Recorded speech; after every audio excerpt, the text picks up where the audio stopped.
those out of the way first. So. No problem with that. We would ask, Your Honor, that when he does come in, that he be allowed to sit at the council table. Okay. You already told me I needed all right. permission. No, that's fine. I just, we normally put them there, that's why I told him to ask you. It's fine. Thank you.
Prepare in advance.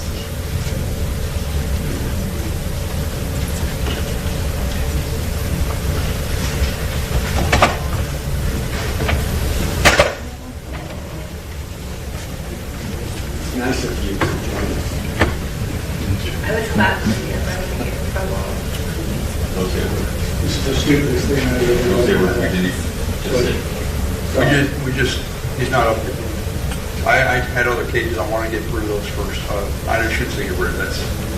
I don't want to be. I want to have those hearings first. I thought this would take one. Good morning. Good morning. Thought I said that. I'm sorry.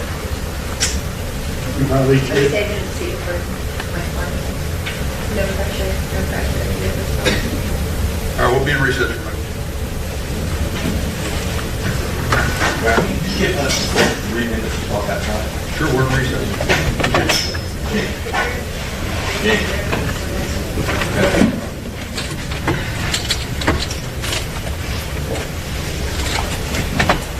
Ms. Henderson. Judge. Talk to the Honorable Judge Bailey. I didn't say it.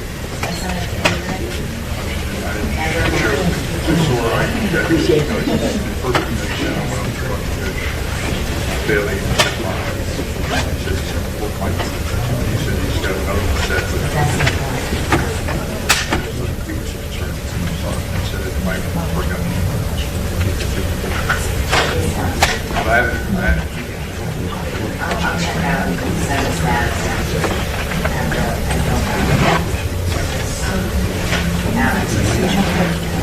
Thank you. Can I ask you another question? How was this fucking about her? She was in the hospital. She went to Pompano. She went to she's in Seattle.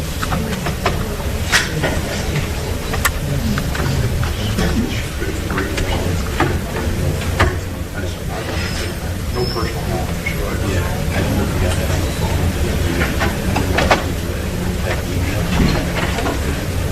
Mike, did you hear that? Give her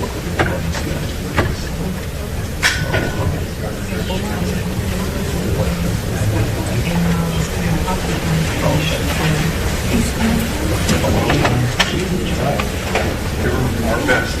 She's in trial now, so then I'm mistaken.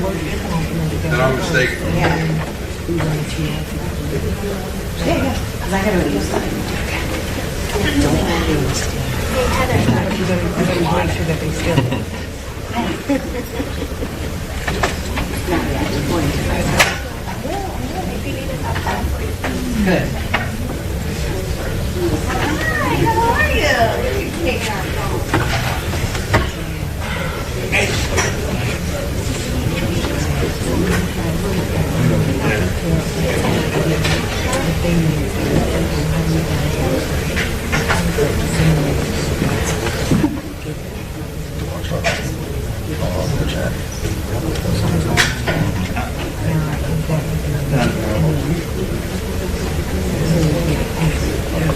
Get your report. I know somebody basically. Yeah. They didn't even remember this right now. So yeah. Where that went.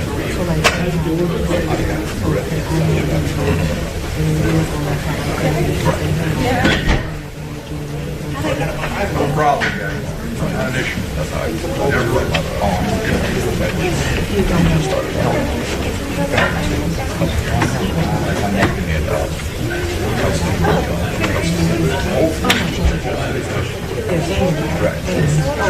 The right thing. I was about one before I was about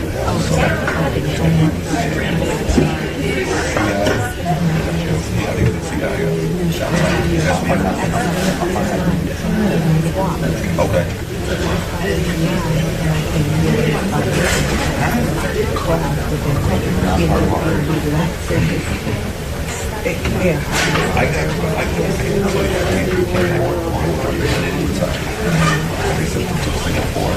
I helped him. He was on the phone. Right. So, and you know, the lake's we busy, so I'm like, it's stupid. Open it up. I just call. See what he's doing over there. So I get there, you know, him with the glasses. He like this. Like, I'm like, you good? And I used to see this before.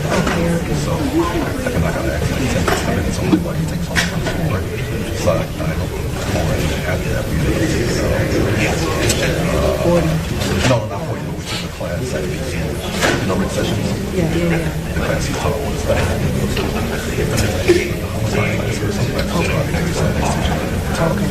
And so you kind of So, right. Like you said, people down here. Yeah. I didn't know. Yeah. Right. Yeah. And he's actually a really good guy. Yeah. He's like genuinely like a good guy.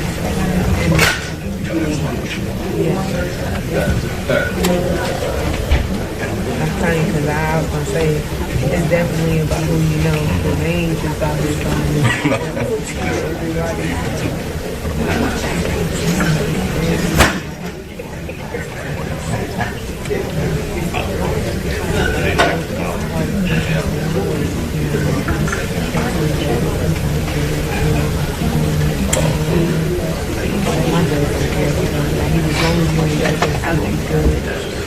That actually came in and talked to us.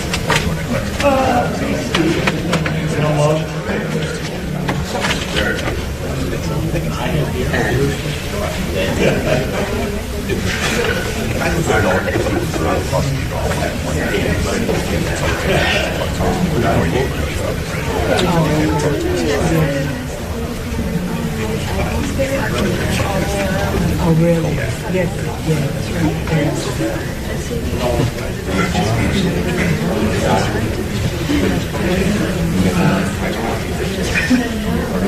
that's right.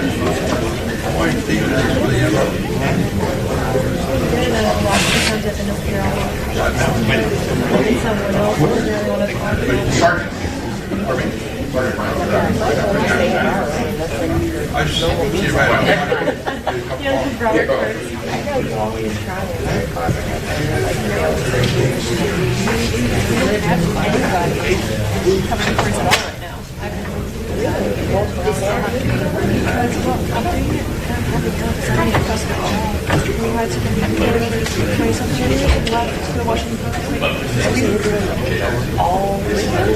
No, flowers, whatever I can. I don't know.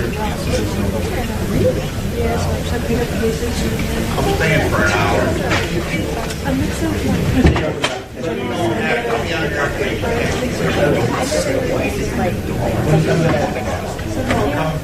General assignment reporter called Carol, so but the reports right, that wasn't no, that was just because I wanted to. Oh, okay. Yeah, it's not really hard. I work really hard. I keep those up. Don't even think it's last time I saw you were going to yeah, I went to the journey that shot. Oh, that's right. I had to do it all photo, video, where Saturday and But I have found the better issues before. I've been there many times. My very first job. At the time, they spent a lot of brain power coming back. Worked hard for that one.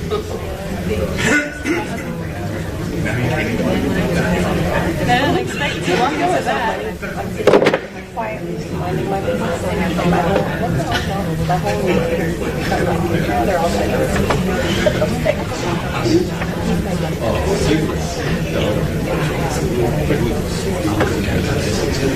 I gotta go 30 total.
Well, in my case, to be honest with you, I don't even know. My situation is true. But I'm playing around with retirement website. If I did 25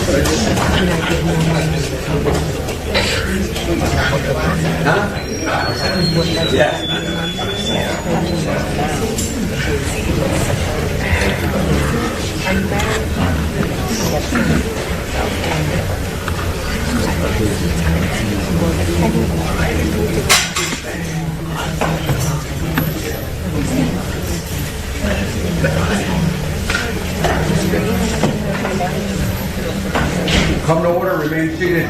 Court's back in session.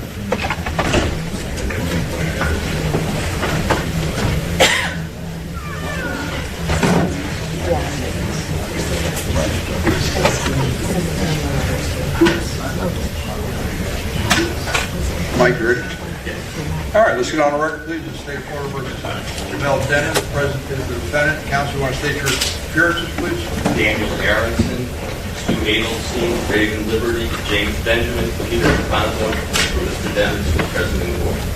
Good morning. Good morning. Good morning, Your Honor. Want to state your appearances? Good morning, Your Honor. Stephen Klinger and Nicole Blumen and Samantha Rosen on behalf of the city. Where's Ms. Bradley? Ms. Bradley's not. She's not joining us today? She going to be on the case in the future or not? Yes, sir. She is? Yes. That's your anticipation? Yes, sir. All right. I have nothing to hold anything to the contrary. I'm sorry? I have nothing to the contrary. Any process. Thank you. So this is got a couple motions. I guess there's two of them. The first one has to do with the squash and the subpoena. Your Honor, we filed our motion to recuse. You set it down for a hearing.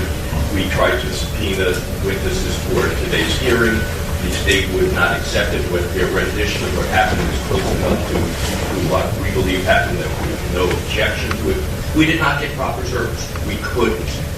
You set the hearing on Wednesday. We did everything that we could humanly do to get witnesses here today. We let the state know who those witnesses would be by the fact that the prosecutor just dropped off the envelope even though we couldn't get perfect service. So their motion to quash is probably well taken because we did not get proper service. But all we're trying to do is move this case along. All we're trying to do is have a hearing and have the witness before you. I probably need the help of this court to order the witnesses to show. I don't know what else to do. Well, Your Honor, at this point, I don't know where there's any the authority to even issue this, because they're supposed to comply with discovery. Won't we comply with discovery? And if they feel they're not getting all the discovery that they need, then they need to come to the court and get the court to give them an order that they can get further discovery. And then they might be able to move into the realm of issuing subpoenas for trial, which before the hearing. And that is, maybe I'm not having enough case, maybe that happened, but I don't believe that there's any motion made and that there was the act that justice requires further discovery to be granted by the court. So it's very scarred to begin with. I'm not sure where all that the subpoenas and the wants of investigators coming from. They've been given the basics. They know what the alleged Brady statement is. I think they need to come to this court and ask to be able to for further discovery and let the court know they're not getting them what they want before they can go ahead and issue subpoenas. Your Honor, first of all, I just want to point out, this was not a subpoena for a discovery deposition. This was a subpoena for them to show up to court today, so you could have the hearing that you set, so that we can have witnesses for this hearing. It had nothing to do with discovery. It was for attendance at this hearing. We were going to deal with the discovery issue separately. We're happy to deal with it right now. But that's a separate issue than having witnesses to testify before this court when this court sets a hearing. And Judge, there's a little more to it. We filed a response to the motion to quash. And I'm sure by now you're obviously familiar with it. And in that document, we cite the specific provisions of 3.220, which have provisions for just this very thing, that the time limits can be altered by the court for good cause. What could be more good cause than the Honor's sua sponte setting a hearing for Friday, that speedy trial is running, that we've just become aware of what we think is a major transgression by the lead officer in the case, that we have 4 different Brady notices that are all different, that this happened in October of 22, and the state attorney's office sat on it through a whole trial, and up till a couple weeks ago when we received these Brady notices. Can I just stop you for a second? Sure. In your response, this is the motion that defendant Jamell Demons respond to the state's motion to quash subpoenas and/or for protective order. Paragraph 4, you indicated here that counsel for the defendant believes that there is probable cause that the witnesses under subpoena, the members of the state attorney's office and the elected state attorney to have committed obstruction of justice and attempted witness tampering and felony pursuant to FS 838.022 for misuse of public office due to their actions since October of 2020. That's what it says, Your Honor. That's right. Very serious allegation. Very serious allegation, very serious, we believe, alleged conduct. So I want to know what the good faith basis that you have is for to make that statement. Filed in the court file is the deposition of Michelle Boutros, which chronologically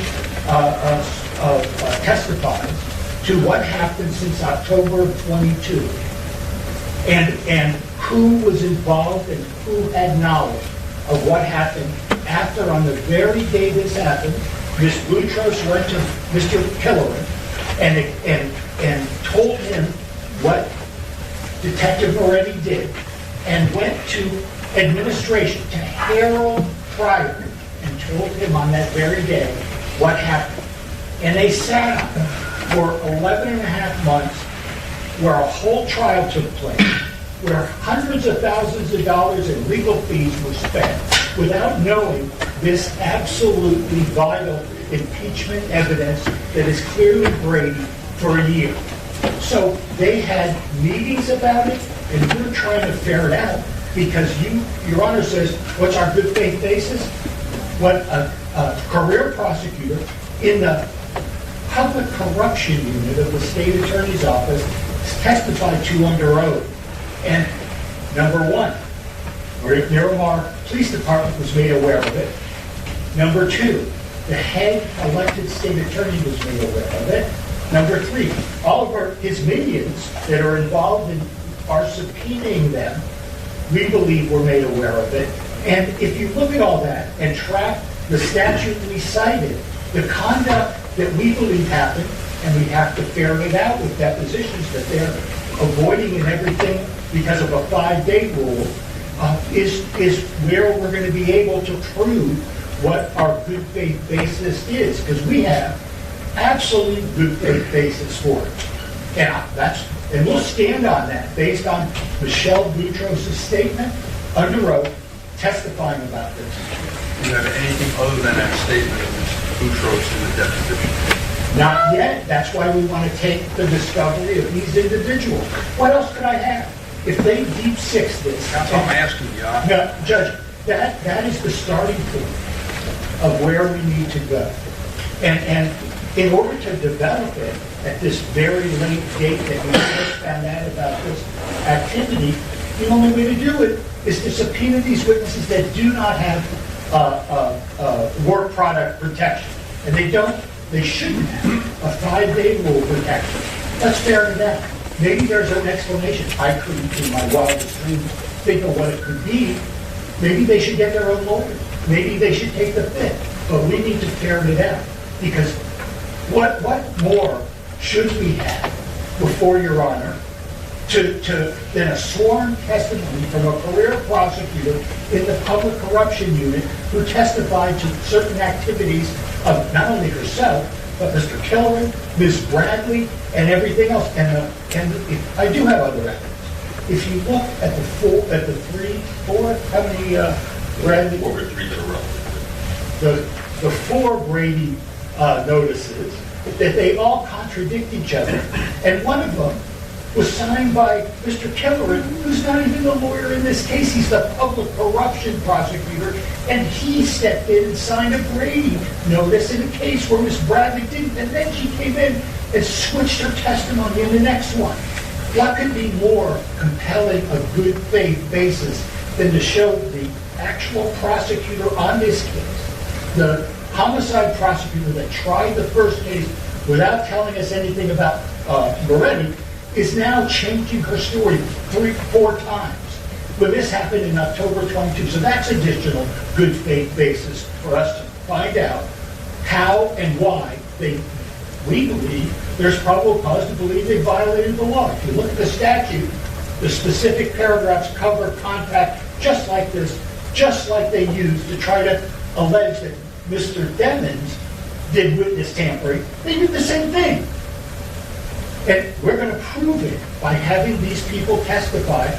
We'd like to take their depots. We filed papers to try to do that in the last couple of days after Your Honor said it, but we haven't yet. So we want to have them testify in court today.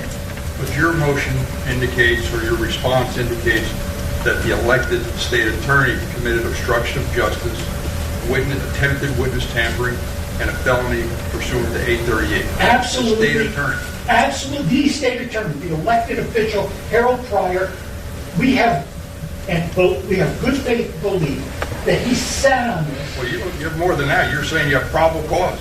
I think there may be probable cause based on I think there may be probable cause.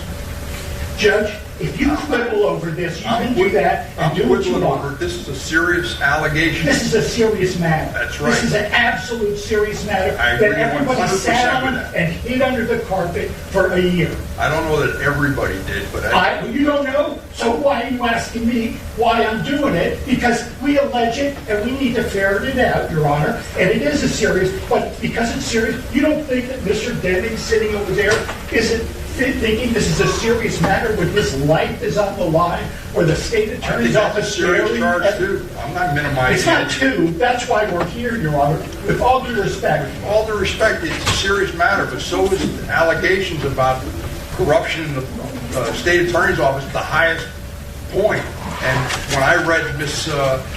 Boutros' deposition, somebody provided it to me. I assume it was your office. I don't know if you did or not, who gave it to me, but somebody dropped a statement off. I thought Ms. Boutros, who I know for a long time, tried many cases with her, indicated that the state attorney's office told her to be honest, straightforward, tell the truth. So why wouldn't you believe testimony like that that says that Mr. Pryor knew about it the day it happened and didn't do anything about it? There wasn't any investigation by the very unit that investigates stuff like this, like the public corruption unit, that Killoran sat on it because he knew about it the very day for over a year.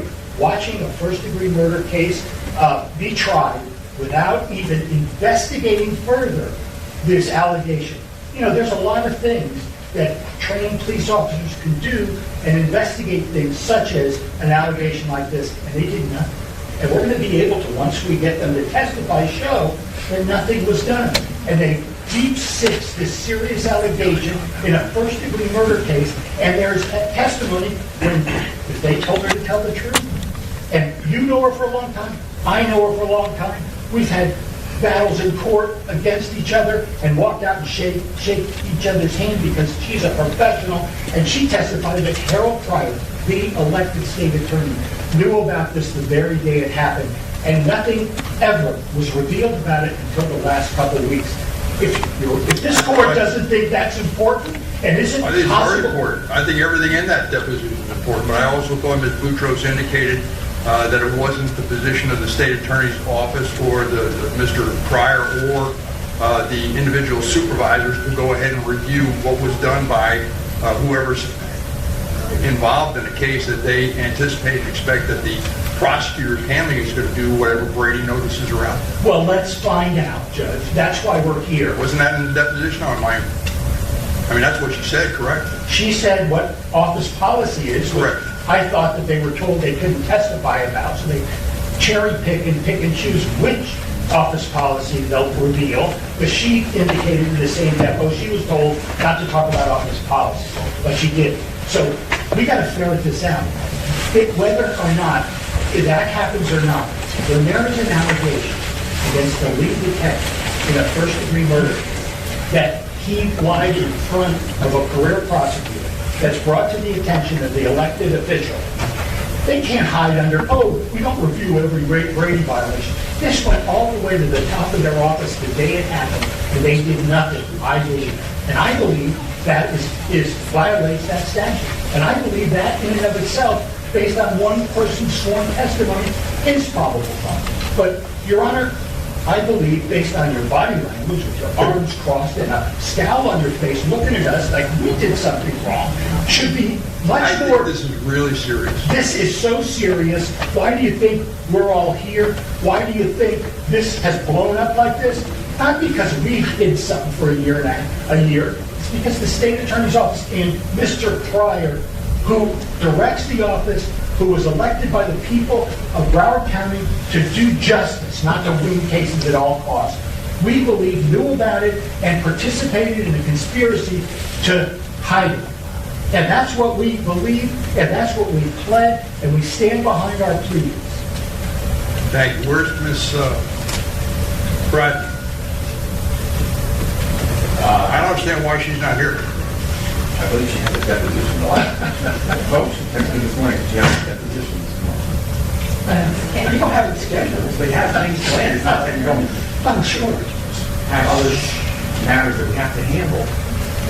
This is an issue where the way I understand the theory of defendant's theory is that Ms. Bradley is going to become a witness in the case. That they believe that depending on what is said by Detective Moretti, that if there's evidence that based upon a flip-flop in the Brady notices, if they come back and they want to use Ms. Bradley to impeach her, to impeach Mr. Detective Moretti during the trial, that they have good faith basis to call her as a witness in the case. So how am I supposed to let an assistant state attorney stay on the case if she's a possible witness? You know, this is all moved way past the way normal Brady issues would be handled, right? So if some Brady, possible, maybe Brady issue comes to light, what happens?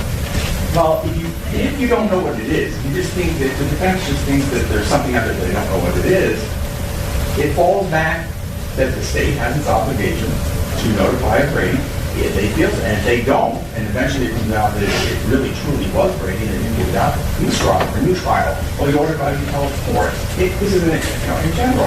If, however, they've got more specific indication of what the Brady material could be, they can come to the court give the material to the court to look it over in camera, make a decision as to whether there needs to be any further investigation. Typically, what I do when I have a Brady, there's some issue about it, the prosecutor who's involved in it tells me, she comes in here, she's got an obligation of candor to the court, and I ask her a question, and she advises me as to what's going on and why there's a change, why something like that. But she's not here. This is her case. We spent 2 or 3 months trying the case originally. It came to a hung jury, but she's not here for this. I don't understand that. Forgive me, I don't understand it. It's her case. She's supposed to be here. These allegations are very serious, and they include her, include allegations of her, and I don't see her in the courtroom. Well, I can Explain it to the court wants her here as the lead counsel and on the case. I would think she'd want to be here. Pardon? I would think she'd want to be here.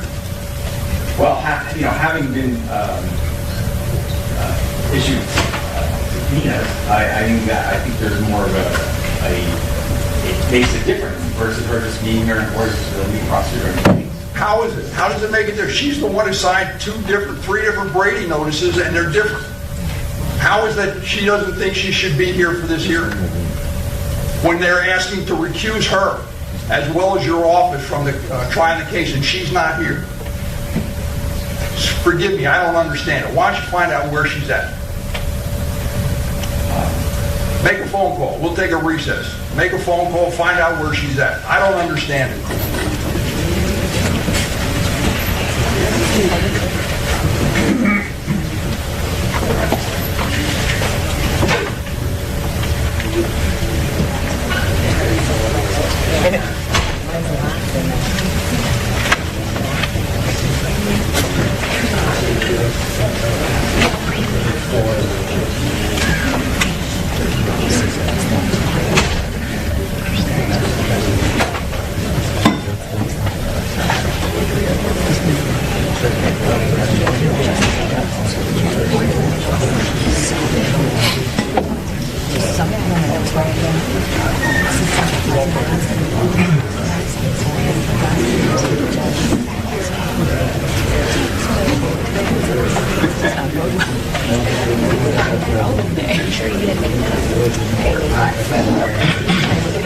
They cry because he's scared.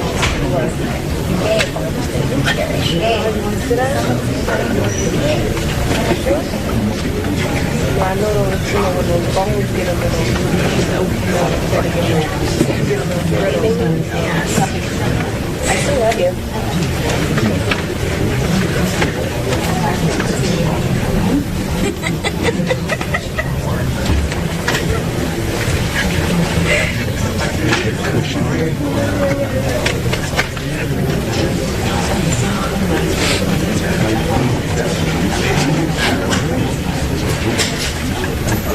Thank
you.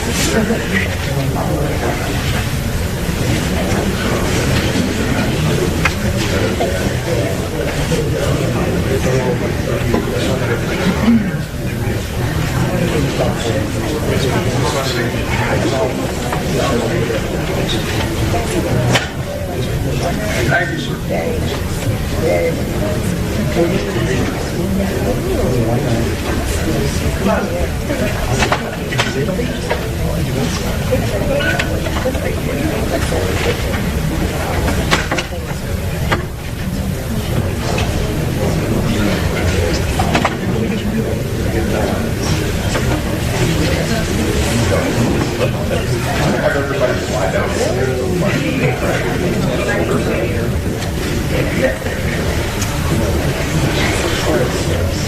You guys are early. Okay. Back row, look. I got one seat next to me. Yeah, okay, that's yours. Okay, well, good, we're cool.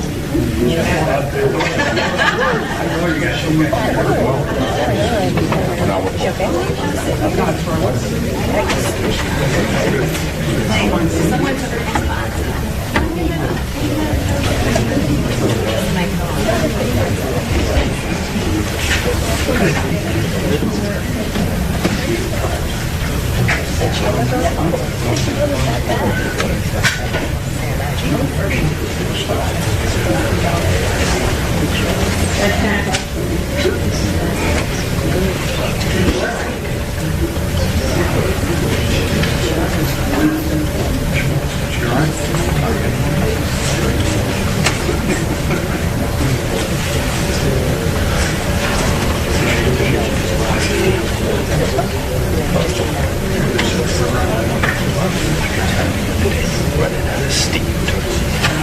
My source. Do me a favor, give her my best.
But you only carry one up, so you don't have like one big arm.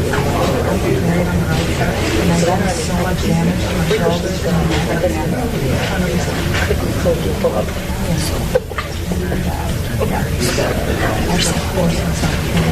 Yeah. You're right. That's what I think.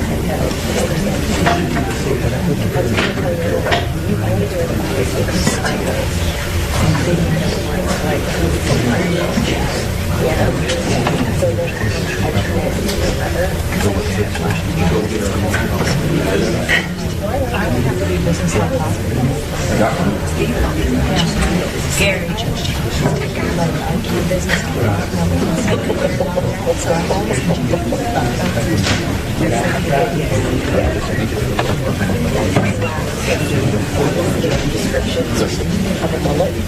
Like crybaby.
also recently gets retired.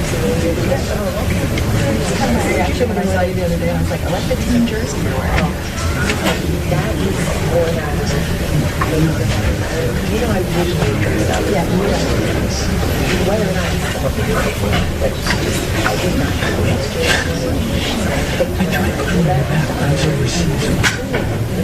Mike, you there? Yep. All right, let's go on the record. Again, State of Florida versus Dennis. Quiet, please. Quiet, please. For the Assistant State Attorney, as well as Mr. Bradley. Ms. Bradley. Good morning.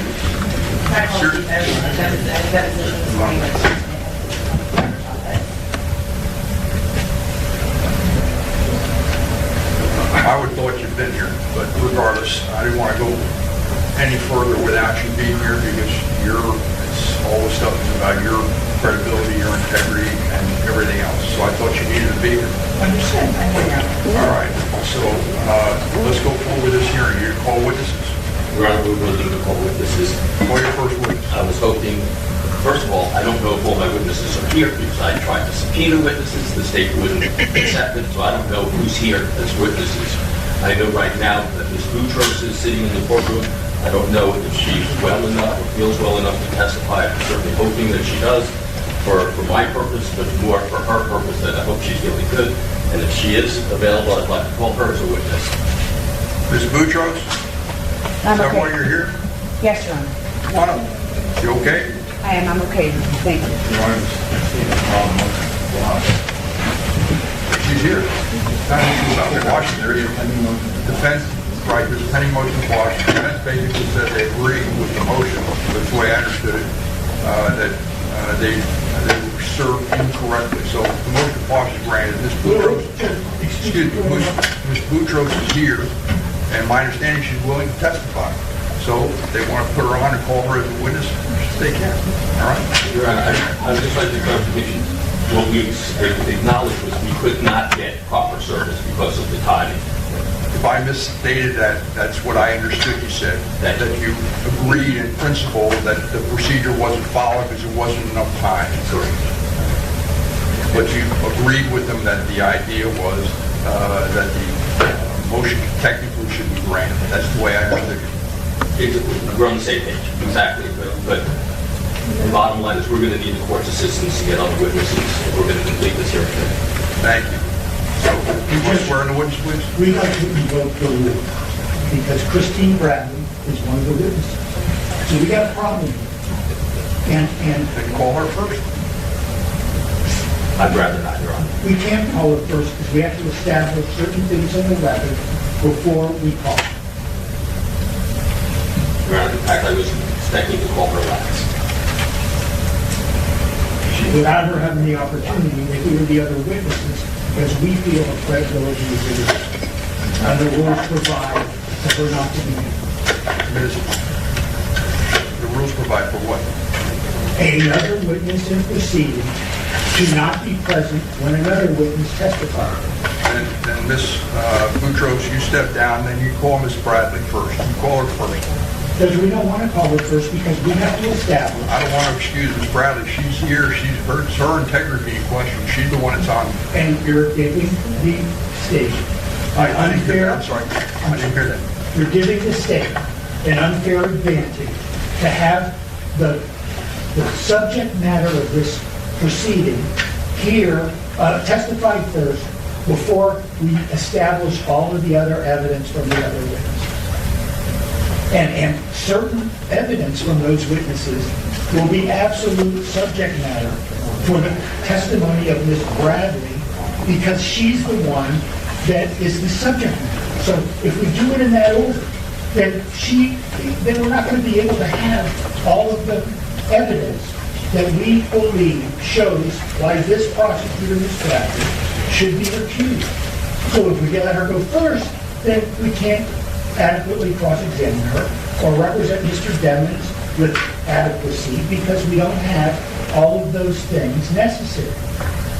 So in that, just in the very issue of order, prejudices the defendant and it gives the state an undue advantage. And, I don't want to go belabor the motion to quash, but we have evidence that Ms. Bradley told us she's not coordinating depositions and we have to subpoena the witnesses for a hearing on Friday, and this was offered when she knew already that Your Honor had set a motion for Friday, and it was less than 5 days, and then the same office comes in and says, oh, it's less than 5 days, you can't have everybody else. This is not the way to carry out justice. And having her testify first isn't right. As far as the email he's talking about, that was a deposition. It was not for the control. And they were told just, no, we're not going to coordinate them, but we'll accept normal service. bring him over, normal service, and it's within the time period, we'll take him. No one was ever saying we're not going to accept any of your subpoenas. And those forms of deposition. I'm not talking about that. I'm talking about counsel suggesting that Ms. Bradley should be waiting outside. I don't think Ms. Bradley should testify. Ms. Bradley's not under subpoena. She should not be, no one should be allowed to go into work product or opinion evidence or her thinking on a case. I mean, I see absolutely no reason for her to be taking the stand at all today. We will not have, sorry, I didn't mean to interrupt you. This is a discrete issue. It's not talking about her mental impressions or how she's going to try the case or anything like that. They're not going to work product. They're not going to ask questions regarding that. If you do, I'm sure you're going to object, and I'll sustain those objections. This is a discrete issue. It has to do with the notices that were sent. But at this point, I think if we're putting the cart before the horse, and we're seeming to get to the whole Brady issue and skipping over everything else. The only thing on the docket for today was the disqualification of the state attorney's office and whether they had shown actual charges. And that motion should be, as I argued in the response that I filed, to be denied. That's what was on the docket for today. We haven't made it to Brady yet. We haven't been, whether or not what Ms. Bradley may have done or not done or disclosed or not disclosed, that's all pivoting off the Brady issue. And we're not, that's not on the docket for today. And look, in those four this is my concern. This is my concern. I don't disagree that prejudice has to be shown. I don't disagree. My understanding is, though, that in this case, the fundamental issue that is presented is whether or not Detective Moretti's credibility is questioned, and whether he says X, Y, or Z is the state, is the assistant state attorney going to be called as a witness to impeach something that Detective Moretti says. And if that's the case, and she's called as a witness, then it'd be in a very curious position where she would be arguing credibility to a jury at the end of the case, and there would be actual prejudice. I don't even think we're to the point where the defense would know whether they were calling her or not. Well, they've said it. They've said it they've given a notice in witnesses. They called, they know, maybe I'm wrong. Now, so I thought you filed a notice. Not only notice, we filed, we handed the office a subpoena for her, that they told us that administration instructed them not to accept any subpoenas from us. And that was 3 days ago. They did not. Mr. State Attorney, the Chief State Attorney, and Bradley should have been in there too. I don't think we had a subpoena. I don't think whatever.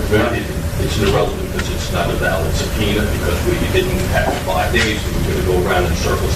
The bottom line, Your Honor, is you have to set a hearing for today. We want to go forward on this hearing, and obviously the state's doing everything they can not to go forward on any hearings. Ms. Bradley is here, Ms. Boutros is here, the other state attorneys are in the office. We can have this hearing if the court will just basically say, I set the hearing for today, I want these witnesses here, let's move on. We'd like to call Mr. Keller in person. So, I mean, just like they found Ms. Bradley in a couple of minutes, let's let him come down and we'll ask him questions and then see where we are. I did send her a subpoena. He did fill her and we filed a motion to file and protect her on Ryder and on Paul. I didn't. Regardless, Ms. Bradley's here. I want to hear from her. She's the lead attorney in this case. She needs to be. All right. So, Ms. Bradley, what we're going to do is I want you to step outside. You just wait outside. They're invoking the rules of this procedure. I'm going to give them a little leeway. I'm going to do what they have to say with the other witness or read the deposition of Ms. Boutros. I'm sure that you have a copy of the law, Ms. Bradley. I found it in there. In any event, just wait outside. Don't discuss the case. Thank you.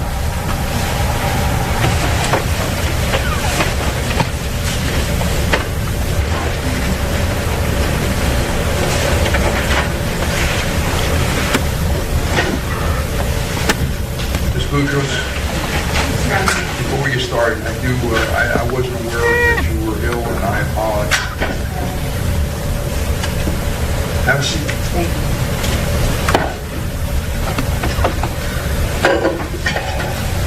Raise your right hand, be sworn.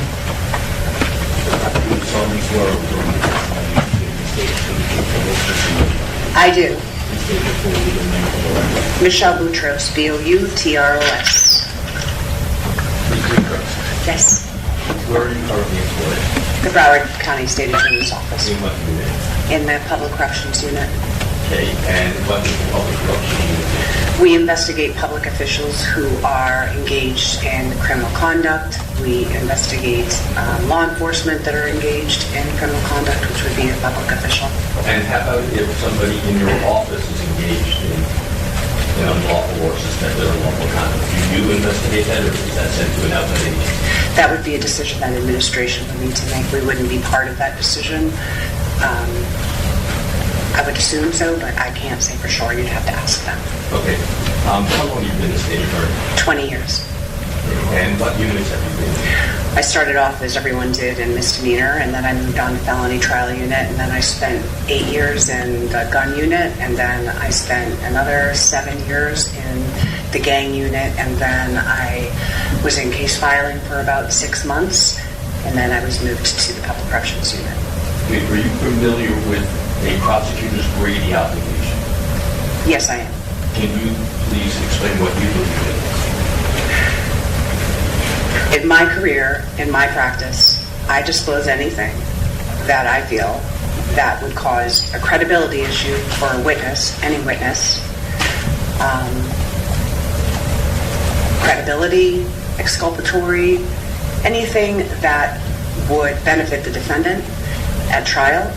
Whether it's admissible or not is a decision that the judges make, not me. You can call it Brady, you can call it a supplemental discovery, you can put it on a paper napkin, but my goal has always been to be transparent and to provide the defense with any information that they deem that they might need at trial. Now, let's jump ahead. You were asked to take over a case and get involved in a tampering with the witness case? Correct. Okay. And who did that surround? It surrounded Jamell Demons and his mother, and the allegation was that they were tampering with 2 witnesses by the name of Holmes and I can't remember the other name, but the mother and the ex-girlfriend and the mother of the ex-girlfriend of Mr. Demons. And this was being investigated as a separate case, part of this murder case that you're here today testifying to? How was it determined? Well, it began as a separate case that I was to investigate Miss King, who was Mr. Demons' mother, to kind of discover whether she was tampering with these 2 witnesses. The actual statement included things about this case and included questions by Detective Moretti about this case. When you say this case, what? The murder? the homicide. Okay, and the investigative subpoena that was sent out to her, no case numbers on that. It's just an investigative subpoena. We have internal investigative numbers in our office. They are not case numbers. They are just investigation numbers. Okay, so somebody who was sitting there, Ms. King, would not know what case this was about, just know that they were sitting there to give an investigative subpoena. Sustained. Fair enough. What were you asked to do on this case? I'm never asked to really do anything. I'm handed a scenario and I'm asked to investigate it. And then I make a determination as to the steps that I'm going to take to do the investigation. And what steps did you determine to take? I decided that the first thing that I was going to do was to see if Ms. King was represented by counsel, and she was, and I contacted Mr. Trackman, and I originally asked him if she would come in without a subpoena. I believe He required a subpoena, and at that point, the goal was to get these 2 witnesses, and we wanted the information, so I granted her immunity by giving her a subpoena and explained that to her at the beginning of the statement. So Mr. Trackman was aware of what the investigation was about prior to this statement on the 12th of October.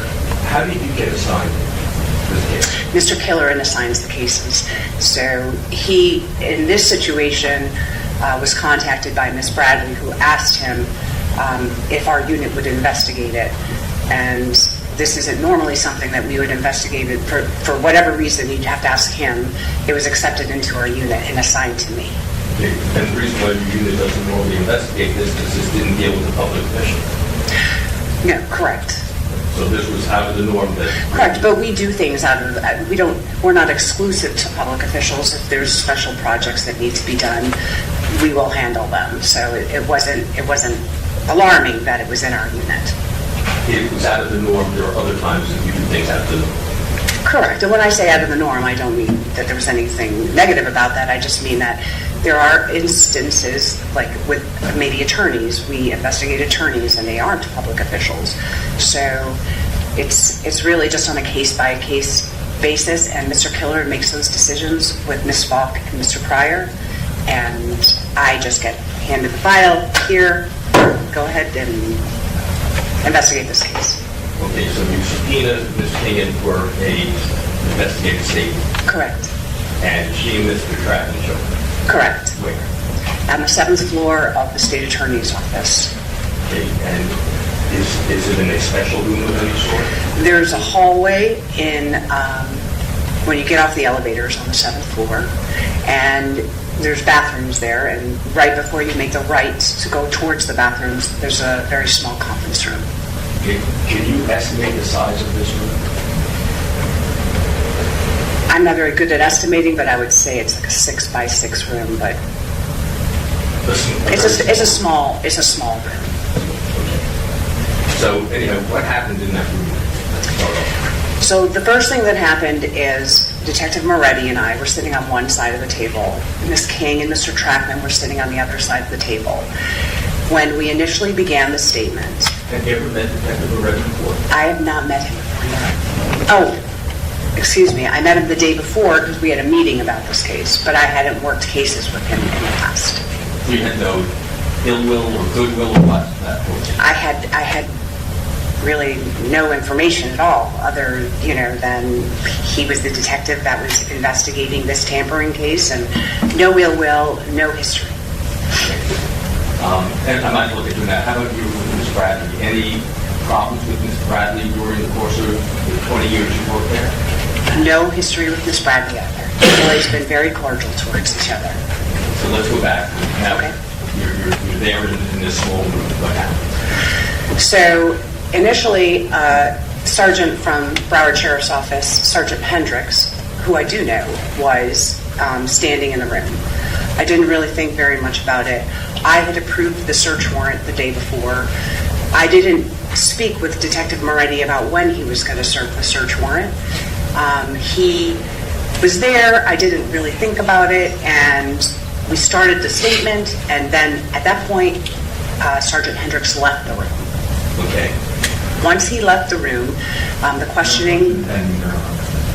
Sustained. Ask a question. After he left the room, what happened? After he left the room, the statement continued.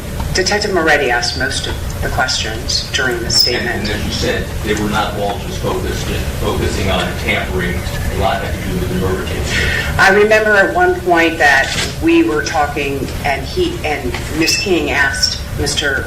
Detective Moretti why he was asking her questions about her son's case. And he said something like, well, they're related in some way. And I tried to explain to her that some of the questions that there's, they were intertwined just because of the nature of the charge. It wasn't that she was tampering on a separate case. The allegation was that she was tampering with witnesses on Mr. Demons' case.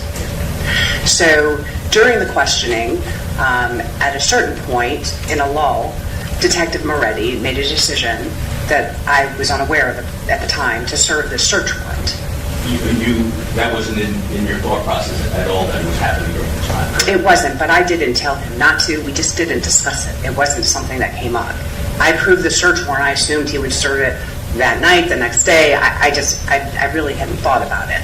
And who was in the room at that time? During the service of the search warrant, it was Mr. Trackman, Ms. King, Detective Moretti, and myself. Okay. Anybody from BSO? No. Okay. You said you described the room as being 6 by 6. If there was a BSO deputy in that room, could anybody miss that person? Overall, you can answer. No, the room is so small that you could practically touch the person standing at the door. So, anyhow, what happens when he starts to serve the search warrant? Ms. King reached into her purse, and she was fumbling with her phone. Did you know what she was doing? You know, it's a phone, so she has this phone. That's, you know, I couldn't tell you what type of phone she had. She was pressing buttons on it, and Detective Moretti was saying over and over again, "Don't turn off that phone. Don't turn off that phone." I knew she was doing something on her phone. I just couldn't swear to exactly what it was that she was doing on the phone. It looked like she was turning off her phone or sending a message or doing something on it. I just couldn't tell. There was a scuffle going on. Okay, and what did Detective Moretti do? Detective Moretti physically took the phone from her. Okay, now, there was no BSO deputy in the room, correct? Correct. And this was BSO jurisdiction, the courthouse, correct? Correct. Okay, so Detective Moretti did not have the authority to serve that search warrant, correct? I would always recommend that if you're not in your jurisdiction, that there's case law that suggests that you should have somebody from the jurisdiction that you're serving a search warrant or an arrest warrant in. I haven't done that research for a long time. I just knew that it was probably not what he should have been doing without a BSO deputy there. Okay, do you know if his actions, and I ask if you know, if his actions were lawful in taking that phone since he did not have the jurisdiction in this courthouse? I can't reach that conclusion. I mean, I'm not a legal scholar. I would assume that if she had standing, if there were a case, that she would have grounds to file, in good faith, a motion to suppress. What a judge decided is up to the judge, not up to the state. So I would, if I had known about it, I would have said to him, you need to wait for BSO to get here. And it's always better to err on the side of caution than it is to create a situation. So anyhow, he serves the search warrant, she's fumbling with buttons on the phone, you're not sure exactly what she's pushing, what happened? So I'm mimicking Detective Moretti, and I'm trying to calm everybody down. So I was like, you really need to give over your phone. It looks like you're trying to turn off your phone. You need to, it's a search warrant, and Mr. Trackman was very upset, and he did tell her she needed to give up the phone, and eventually Detective Moretti got the phone from her. How did he get the phone? He got the phone from her physically. He physically took it out of her hand. During that, her giving the phone or having it taken from her, did you hear any exclamation from her that indicated that she had been hurt? It was a yelp. It was like a yelp. It was like a, I can't really describe it any other way, but there was physical contact between Detective Moretti and Miss King, and during that physical contact of him taking the phone, Miss King, she yelped. The physical contact was instituted by Detective Moretti, correct? Correct. During that physical contact, did he come in contact with anybody else? I think he brushed up against Mr. Trackman. He definitely bumped him or brushed him or something. That was unintentional, though. I don't believe he did that intentionally. What happened after he got the phone? After he got the phone, Mr. Trackman and Miss King were both very upset. Miss King needed to call her employer, she said, and she asked if she could please have her phone to call her employer. Detective Moretti would not allow her to have her phone. I said that she could use my phone, and I asked to get the number, but he couldn't get into the phone, and that wasn't going to work out. So I tried to talk to Detective Moretti in front of Mr. Truckman and Ms. King to see how long it would take him to do what he needed to do with her phone. And I don't remember what his exact words were, but he suggested that he would get it back to her as soon as possible, maybe even that day.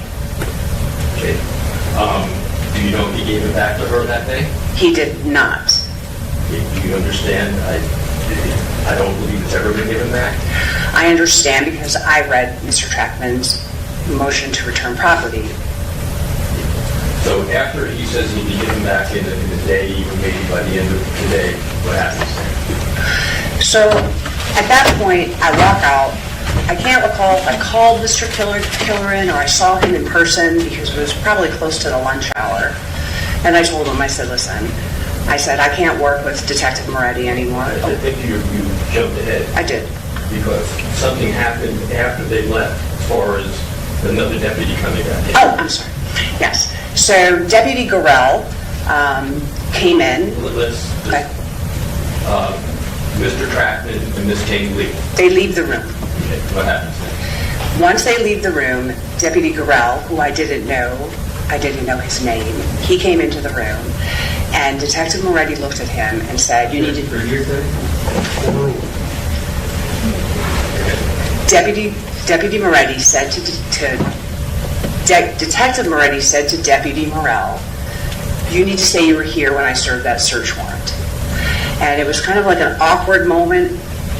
Someone described it just kind of getting punched twice in the head. So there's a search warrant that gets served, and I'm like, what's going on? And then the next thing, he's asking this deputy to lie for him. And again, I'm like this isn't, like, I'm in the twilight, so I'm like, this can't really be happening. Deputy Gorell didn't say anything of any substance. I think he said, "Is there anything I'm needed for anymore?" or something like that. I don't remember if he said anything at all. It was just a very awkward moment after Detective Moretti said that to me. And you specifically remember what was said? I vividly remember what was said, yes. So after that was said and after Gorell leaves, do you say anything to Moretti? No, I don't say anything to Moretti. I leave the room, I'm done with the statement.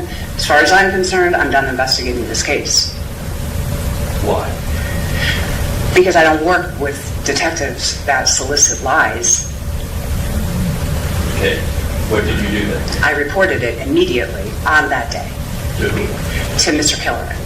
And Mr. Killerin is your immediate supervisor? Correct. And what happened then? So the next day after I reported it, I asked Mr. Killerin, what did administration say about this? The thing that has to do with the inner workings of the office. They need to work product, they're not issues they should be allowed to. Thank you. Your Honor, this is not work. I'm not asking for opinions on how they're going to try a case or anything like this. I'm asking for factual things, what occurred. It has nothing to do with the preparation of the case. It is not work product that is protected. That's factual product. And all that is protected at this point, because at least, it's always credible, and anything in writing, any possible privilege for work product in writing, that available in the case closed. It's all over. Oral testimony never is allowed for privileges for work product or the investigated, the inside workings of the office. How is a complaint that an officer lied and what should be done as far as investigating an officer that lied? How is that work product in this case? We're going back to Brady. Anything else? If we have No. a second.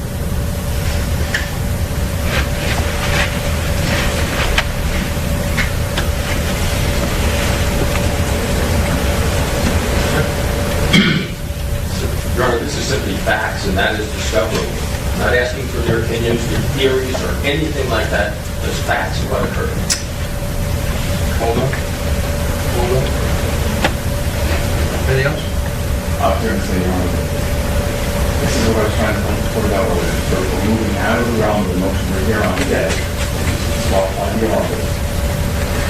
the Brady, version of the Brady hearing. I want to know if you want any further argument on this issue right now. On the issue of, no. The objection. No. Thank you. Objection sustained. Ask your next question. Okay. So if I'm correct, you spoke to Mr. Killoran. Mr. Killoran talked to administration. That's where you've been sustained, correct? I sustained the last question, so I don't want to recap. You just ask your next question. Do you know who Mr. Killoran spoke with? Yes, he spoke with Mr. Pryor and Ms. Falk. Okay. Did he relate to you that he had spoken? Yes. And did he relate to you that the substance of the conversation was what you had told him? Sustained.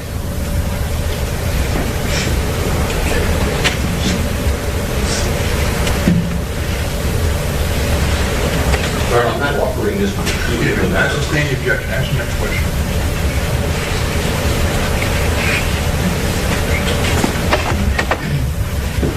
Did you talk to him? But I did at that point when I hadn't heard anything back as to the information that I relayed to Mr. Killoran is I called a meeting. Okay. I asked Chris to set up a meeting with Mr. Pryor and him and Ms. Falk. Okay, when was this? The meeting took place on October 18th, 2023. 2022. I apologize. And the event that occurred, as far as the lying and whatnot, that was on the 12th. Correct. October 12th, 2022. Walking a week or so later. It was a Monday or two, yeah. So you set up the meeting. I asked for a meeting. I don't set it up. I say, Chris, I need to speak to administration about this. Can you please set up a meeting? And was the meeting set up? It was. And were you able to speak to whom that day? I spoke to Ms. Falk, Mr. Pryor, and Mr. Killoran. And you told them what you told the board that We're going to say objection earlier that again, now we're starting to get into the investigative, the inner portions of the office, and also it's a leading question. And he's going right into that area where it's going to, now we're going to turn to work product and investigative information. That is why the case law that was in the motion today concerning the subpoenas says if this is allowed to go, if this kind of question is allowed to go on with witnesses from a state attorney's office, it's going to bring the whole office down to the floor. You always have to find after you get into there, why they do what they do, what kind of investigations they do, and the courts have said, and in the case of in the motion today even, it's not permissible. Thank you. My understanding, counsel, is that Ms. Boutros was deposed. There was no objection by the state attorney's office as to her deposition being taken. There was no issue, any work product issue as to Ms. Boutros had been waived. She was presented for deposition, and she had an attorney there with her. Ms. Huckabee was there for the deposition, and she answered questions. There was no objection at the time. This is just an extension of that. As far as what she did, and when I say she, I'm talking about Ms. Boutros, what she did or she said, the objection notice overruled. She can answer that question. Not so much what Mr. Killoran did or said, or not what Mr. Pryor may have done or said, but as to what you did and what you said, I'm overruling the objection. So we're on the 20th and you're having this meeting? Yes. Okay. And at this meeting, did you voice again what occurred in front of you? I described exactly what happened as I described it today. Okay. And without going into what was said to you, when you got done with the meeting, did you have an impression of what was going to occur? No. I didn't have an impression until probably 2 days later. Okay, what happened 2 days later? I learned that Ms. Bradley told administration that already told her that he was joking when he said what he said. Sustained. You heard that Ms. Bradley gave another statement to administration. I heard, You correct. I sustain that objection. Ask I'm the not next asking what question. I did not ask what the substance of it was. I sustain the objection. Ask the next question.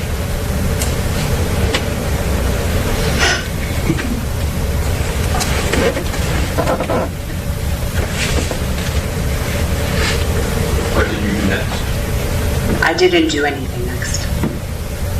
After I had the meeting with Mr. Killeran and he relayed to me what he relayed to me about what Ms. Bradley had told administration, my assumption was that it was handled. Okay. And this was when? This was probably the same week. So we're talking October, maybe towards the beginning of November, whatever, but October probably of 2020. It was just a few days before he told me. And that was the end of your involvement in this? Correct. Until when?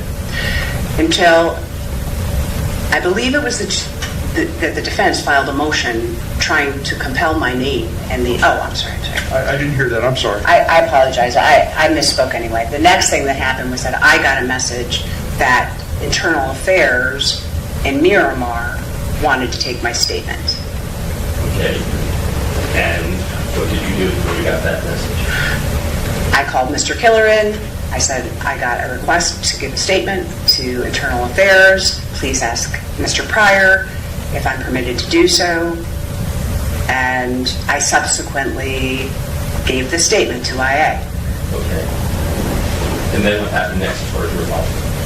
I gave my statement to IA, and nothing really happened until the defense filed a motion. I believe it was the motion to compel my name and the investigation. And if I could refer to my notes. No. That's going to help you refresh your recollection? Yes. Go ahead.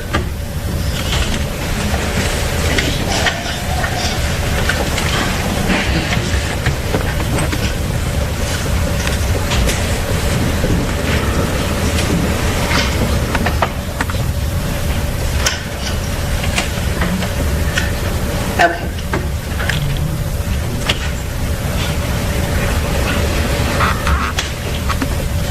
Now, Counselor, you want to restate your question? Refresh your recollection. Sometime prior to November 18th, maybe a few days before, and I don't have the pleadings in front of me, I learned that there was a motion to compel my name. I revisited this conversation with Mr. Killer, and I'm like, well, what happened with that?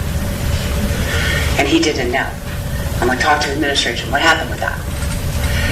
And I'm kind of a pest, so I kind of kept on it. And then there was a hearing on September 15th of 2023, and I saw Ms. Bradley announce on the record that the IA investigation had been closed. You know it had been closed? I did not know. Okay. Again, I gave my statement and I was kind of done, so I was out of it. Okay. And when you heard that, what did that cause you to do? I kept bringing it up to Mr. Killer, and I was a pest about it. Like, is there a notice? I kept checking on safes like 100 times to see if a notice had been filed, because we did have a meeting after it was closed, again, with Mr. Pryor, Mr. Killer, and myself. Ms. Falk wasn't present at that meeting. And during that meeting, I said, I really feel like this needs to be disclosed. And Mr. Pryor agreed with me. Sustained. You wrote that it needed to be disclosed. Yes. Okay. And this is after you got the word that the IA had completed, which was sometime in July of 2023. So this puts us somewhere. Sustained. Counselor, just ask a question, all right? When was this? This was on the meeting was on the 18th. No. It was on the 18th of September 2023. Okay. I had began at that before then, kind of looking into Sustained. it. There's no question pending. Ask your next question. The meeting, did you do anything before that meeting? I learned that a video was pulled from BSO and given to Internal Affairs, and I learned that Ms. Bradley called Internal Affairs. Sustained. Okay, I'm not going to ask you what this Bradley's. Okay. So you learned that. What did you do next? Well, that's when I started bringing it up again. I started bringing up, what's going on with this case? What's going on with, who knows about what happened with Detective Moretti, Okay, and who were you bringing this up with? Mr. Killeran. And were you getting answers, or did you not know? He was trying, You're staying. I was asking Mr. Killeran, Excuse me, I sustain the objection. Ask another question. What else did you say to Mr. Killeran? that I wanted to have another meeting with administration. And was that arranged? That was the meeting on September 18th, 2023. And at that meeting, you said what? I said, this is what happened again. And I said, you were told this by Ms. Bradley back in October of 2022. Excuse me, what's the objection? Here's it. She's saying to Bradley. Thank you. Any objection noted? Overruled. You can proceed. I reminded Mr. Pryor that this had happened, that she had explained that Moretti said it, but he was joking back in October of 2022. And at that point, we all agreed there was going to be a notice sent. You reminded Mr. Pryor? Yes. Not that he had forgotten, I was like, this is what was said. He said it, and Christine said he said it, but he was joking. Okay. As far as this joking, obviously, you don't know exactly what was in the mind of Detective Moretti. No, When you said it. I do not. But were there any overt signs that you saw of joking? He laughed, he chuckled, he winked, or anything? No. No. You took it as a true statement. Correct. So after this meeting, were you reminded, Mr. Pryor, of the meeting a year or so earlier? What happened then, as far as your involvement? There was a meeting between Mr. Pryor, Mr. Killeran, and Ms. Falk, where Christine was asked again. Excuse me, were you present at the meeting? I was not. All right, so I wanted you to talk about what you did, what's your involvement. I don't want you to go forward with other things, all right? Did something happen, or did you do something after they had a meeting? Mr. Killeran drafted a draft of a Brady notice after that meeting. Okay. Did you see that draft? I did. It was sent to me via email. Okay. And what happened with that draft? That draft was not filed. Let me ask you this, why would the head of the Public Corruptions Unit be filing a Brady notice in this murder case? Objection, Your Honor. Again, she can't speak for what Mr. Killeran was doing, can't speak why he was doing it. Also, there you go again, we're going to the issue of office policy. Thank you. The objection is sustained. Could we just have a clarification as to what date we're talking about, though, Counsel? What date are we talking? The draft? Yes. May I refer to my notes? It's going to refresh your recollection.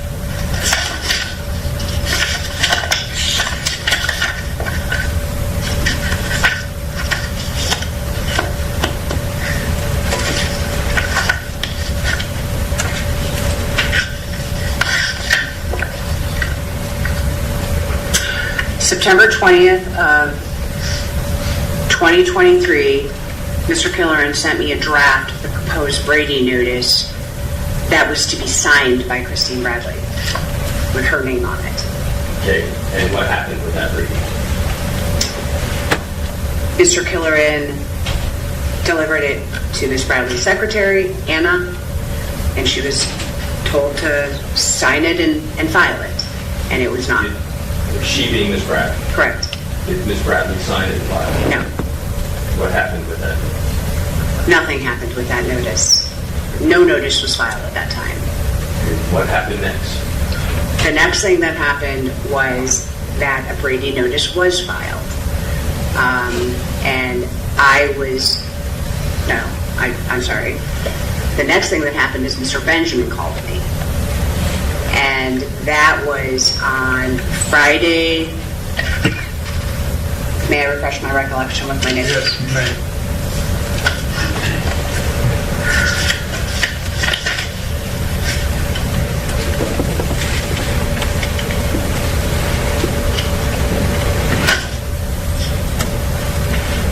(9/22/23).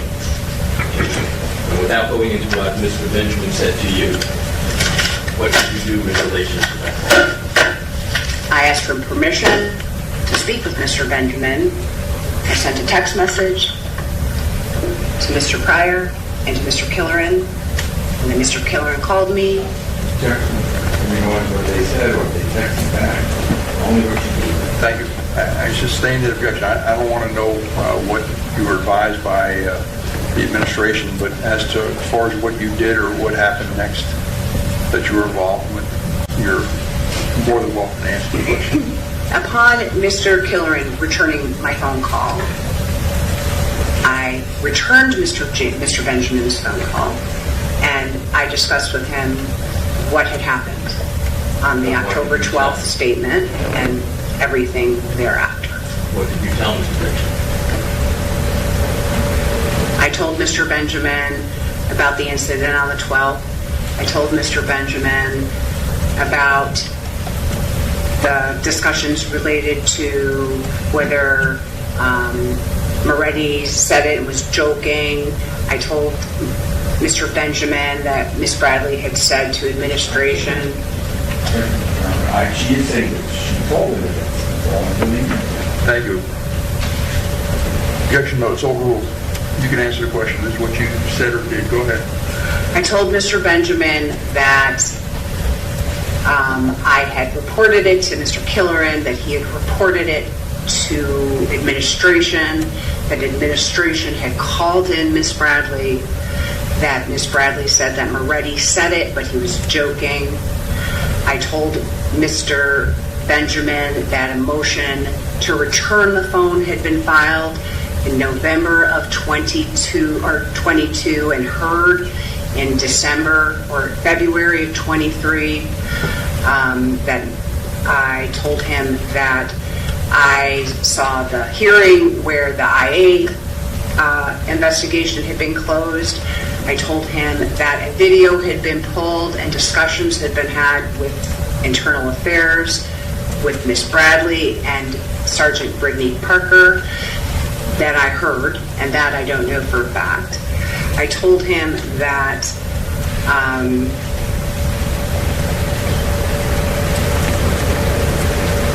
administration brought Miss Bradley in again and asked her again. It's a way around putting out hearsay by being allowed to do it. It's the same as giving out hearsay. Your Honor, may I respond? Go ahead. Your Honor, I've been listening to these objections, and I've done my best to abide by these court's rulings. I think I have. But we're losing track of where we're going. And the bottom line of this is through our motions, we are not only accusing Ms. Bradley of needing to be recused, but the entire state attorney's office needs to be recused. And part of that is to show institutional prejudice or institutional action. So the things that you have not permitted us to go into as to what did the administration do and whatnot, that goes directly to whether or not we have the administration, the state attorney's office, actively involved in suppressing this information or turning a blind eye on it to allow Ms. Bradley to get away with Brady violations and violations of my client's 14th Amendment rights and 6th Amendment rights. And we're losing sight of that. We have the right to go into what did administration know, what did they say, when did they know it, when did they say it, and what did they do. That's the only way that we can show institutional prejudice. Thank you. Counsel, the objection was pending as to what she advised in this conversation with your co-counsel, Mr. Benjamin, and that objection's over. We'll proceed. Did you tell Mr. Benjamin about the various meetings that had taken place as far as with you and members of administration? I did. There were several discussions between me and Mr. Killeran. I explained to him that I had spoken to Mr. Killeran about whether a notice had been sent. I explained that I had spoken to our appellate division, that that you wanted to depose me, and that we had further discussed whether this needed to be disclosed. I explained that Mr. Pryor and Ms. Falk summoned Ms. Bradley to come into their office. They, with Mr. Killeran and Mr. Pryor, specifically asked her again, who told you that Moretti was joking? My objection, and I was also when counsel was talking about institutionality. None of that in his motion that we are hearing today. He is on outside four corners of the motion they filed that you are hearing today. It is completely legally insufficient. The hearing, I have the hearing end, and they need to file an amended motion so the state is not being ambushed by what was done. Their motion today is totally legally insufficient. It doesn't meet any requirements necessary to refuse the office. If they want to file an amended motion so that the state is not ambushed, and then continue the hearing, that would be the proper way. But we totally do not have trouble by ambush.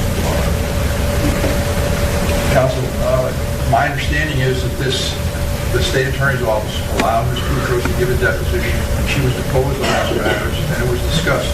There's no claim of privilege or work product or anything like that because she's testified it, and the way I understood the deposition, she testified it with the knowledge and consent of the administration that she was permitted to do that.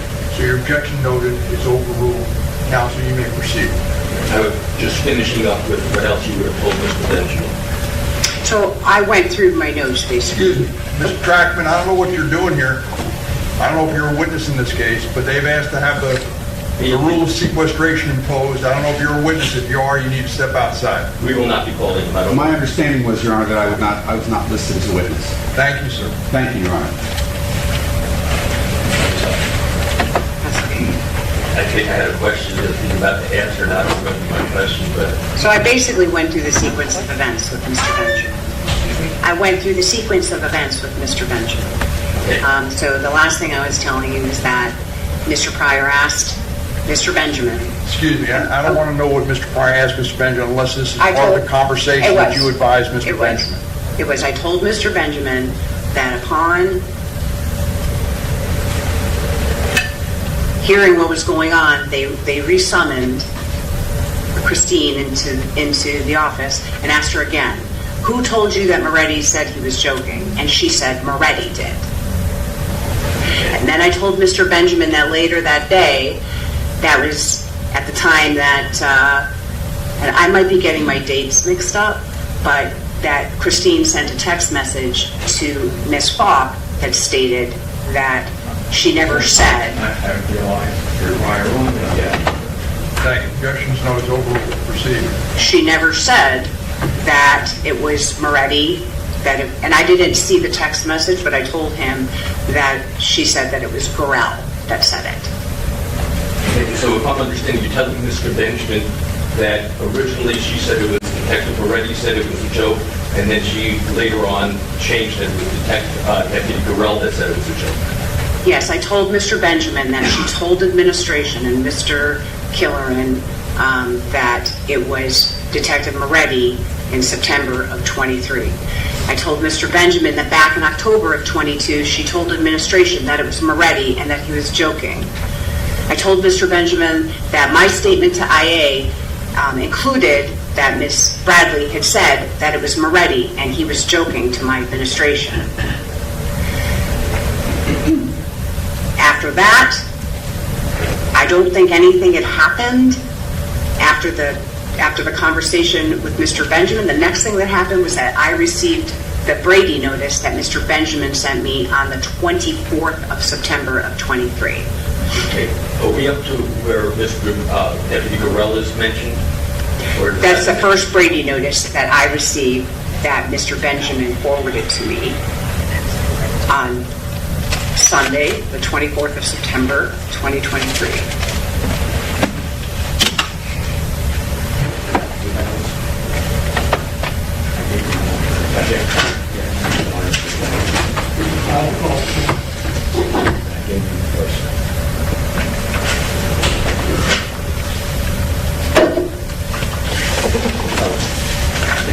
I need these marks.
Sure. Couldn't see what you had in your hand.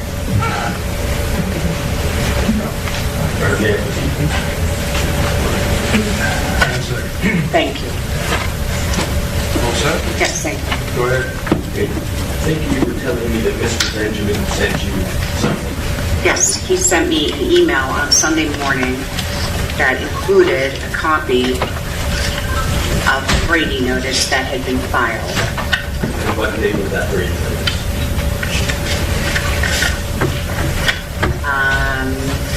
It was September 23rd, 2023.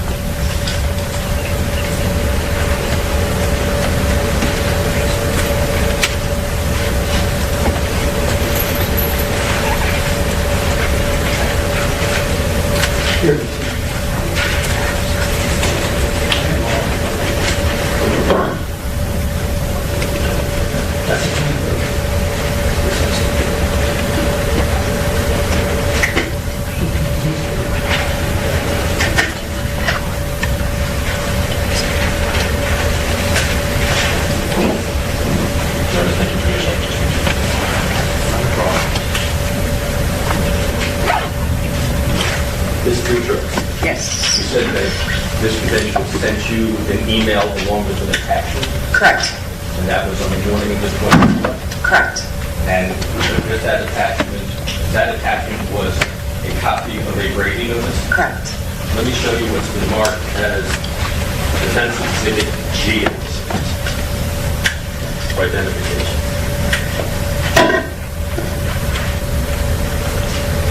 I recognize this. You do. What do you recognize this as? It's a notice pursuant to Rule 3.220B4, signed by Christine Bradley on the 23rd of September, 2023. Is that a copy of what Mr. Benjamin sent to you? I had to read it.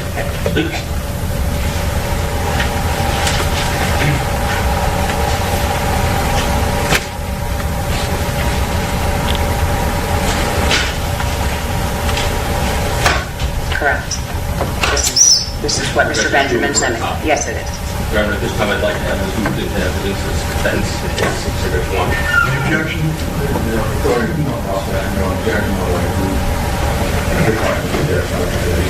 It'll be admitted. Want to give the clerk the note, Mark? No? Want to give it to the clerk, to Mark?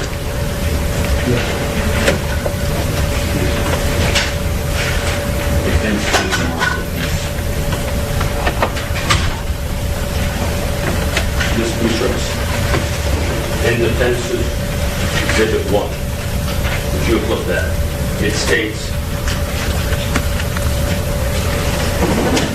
the undersigned spoke with Detective Ferretti. What's the objection? These records are in the court file. They seem entitled. Thank you. Objection noted. It's sustained. Counsel, we don't need to publish that. I've read it. I've got a copy of it. Proceed. Ask your next question. Your Honor, then with all due respect to the court, can I assume that every exhibit that we have filed is now going to be considered as part of the record for this motion? Whatever's admitted will be part of the record. Well, So far you've admitted, my understanding is one. Is that correct? right, but you're saying that you reviewed other stuff, and that's... No, I've reviewed the notices. All I'm saying is I've reviewed the Brady notice. Okay. I can still ask the question related... Sure you can. Okay. I just didn't want you to read the whole notice. No, I'm reading the last line of it, actually. Okay. It says here, the undersigned spoke with Detective Ferretti in regards to this incident, and Detective Ferretti said he asked Deputy Goral if Deputy Goral was there when the phone was seized. Deputy Goral responded something to the effect of, I can be if you need me to be. Did that occur? No, it did not. Okay. And as far as Detective Ferretti asking if Deputy Goral, if he was there when the phone was seized, the room, as you said, was small enough that he would know that he was there or not, correct? I can't testify as to what Detective Moretti knew, but it would, in my opinion, it would be impossible not to know if somebody was in that room. Well, you'd expect a lead investigator on a first-degree murder case to be able to see who's in the room at 6 months. Don't argue with the witness, counsel. Counsel sustained. Don't argue with the witness. Okay, so that was, Mr. Benjamin, did you talk about this after that? I responded to Mr. Benjamin and explained that that was not accurate. I actually blind copied Mr. Pryor, Ms. Falk, and Mr. Killeran on that email, and I reiterated what I told him during that conversation. Okay, and you copied them? I did. Did they respond to you? No. Without saying what they responded to? They didn't. What happened next in as far as your involvement?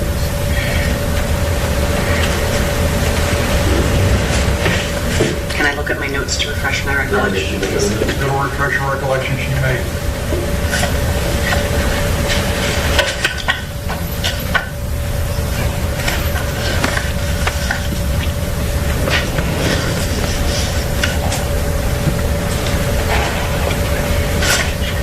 I asked Mr. Killeran Monday morning, the 25th, or Tuesday morning, I think the 25th was a holiday. It was a Saturday. It was? 22nd, you said it was a Friday, so that's right. The 23rd was a Saturday. So I might be mixing up my dates. Maybe the 24th is when Mr. Benjamin sent me the email. That'd be Sunday. Okay, so he sent it to me on a Sunday, but Monday was a holiday, I believe, that Monday. Maybe it wasn't. I don't remember. I know the next thing that did was the beginning of that next week. I asked Mr. Killeran, what is this and why was this filed? Because no one had responded me to this Brady notice. What did we just walk in there? Yes, Okay. And you asked what this was? yes. And I requested the emails that went back and forth that resulted in that Brady notice from the night of the 22nd of September 2023. I requested on email. Did you get that? I did. And did that explain to you how this notice went out? No. The emails that I reviewed were directions that that should not be filed because it was inaccurate. Now, she's no longer testifying to what she told the defendant. Now she's telling what the years it is inside the emails. Thank you. Objection sustained. What happened next? What did you do?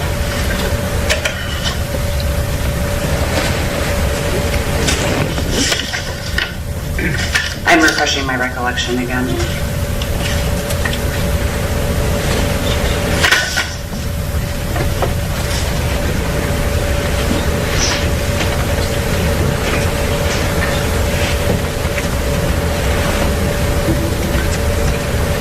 I received a call on 9/26/23 from Mr. Pryor. Okay. And relating to this incident, Correct. what did you do in relation to that call? Did you meet with somebody? No, I didn't. He just called me. And you spoke about this without going into what Correct. was said?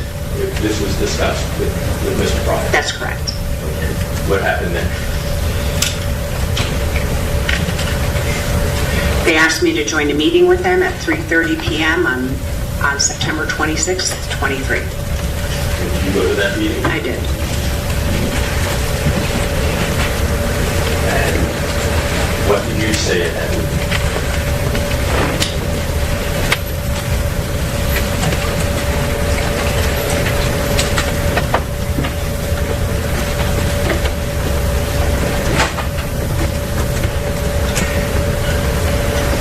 We just discussed that there was going to be a new Brady notice. Sustained.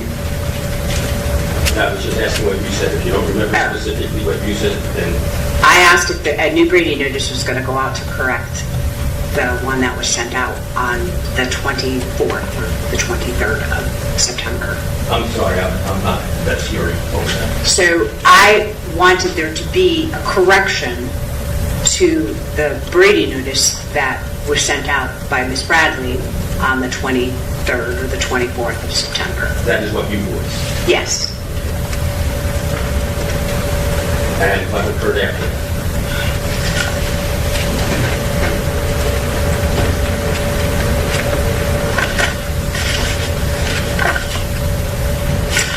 They requested another meeting on the 27th of 2023 at 9 a.m. in the morning.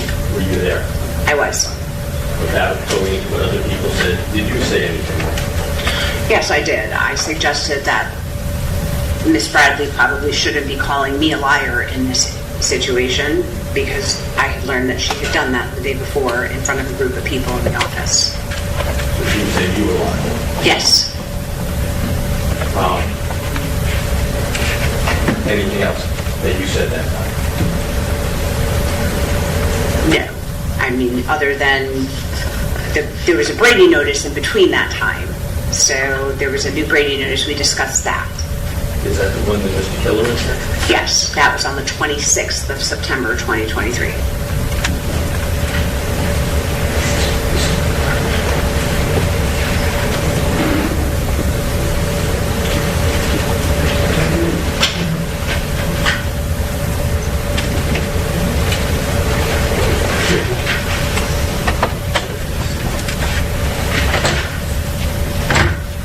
I'm going to have to drive you crazy today because I'm not in the story.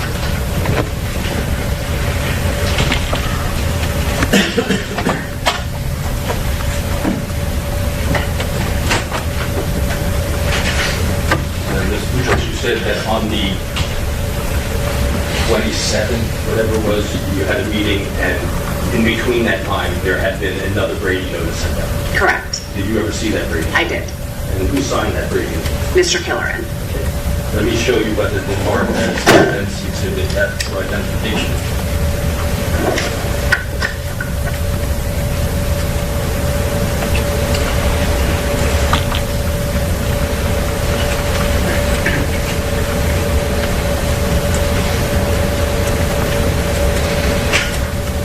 Yes. Do you recognize I it? recognize this. It's a Brady notice, an amended notice pursuant to Rule 3.220B4, signed by Mr. Killeran. And is it an exact copy of what you had seen previously? It is. Your Honor, I'd like to move this into evidence. Admitted. Present to the court, please. Don't mark it. Evidence.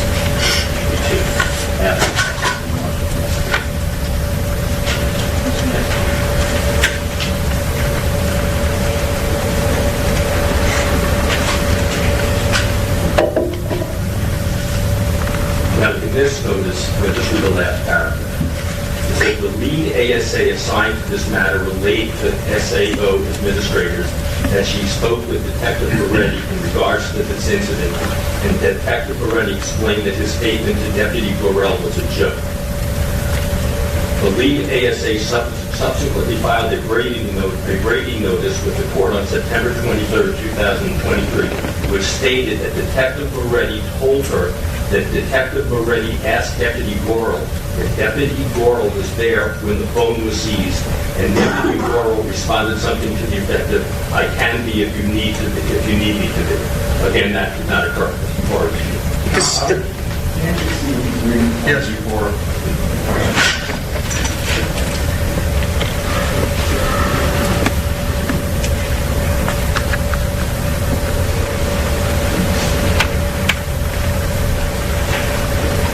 Counsel, can you restate the date on that Brady notice, please? The Brady notice is the 26th of September 2023. Proceed.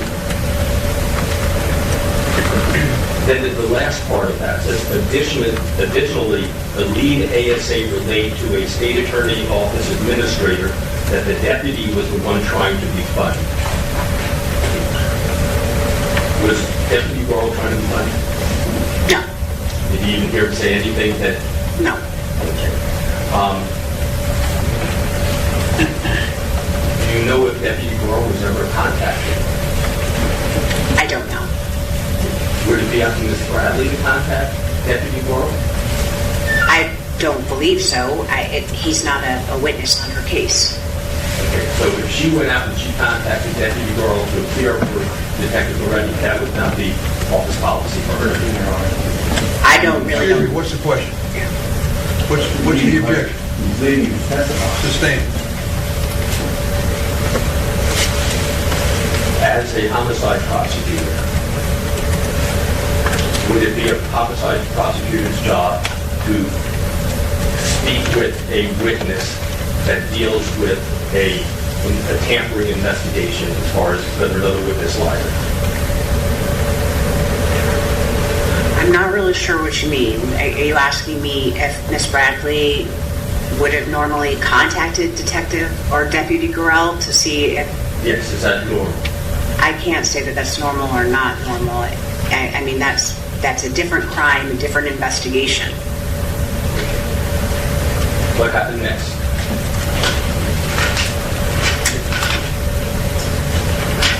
You took my deposition on Friday of last week. Well, did another Brady notice come out? Oh, yes, I apologize.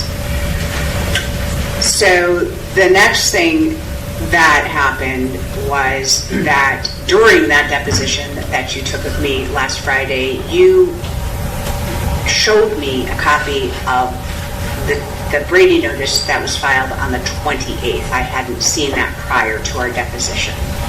Okay. Were you expecting another Brady notice to be filed? I was, Okay, why is that? because that's what I was told that was going to happen. And Against the wishes of administration. Sustained.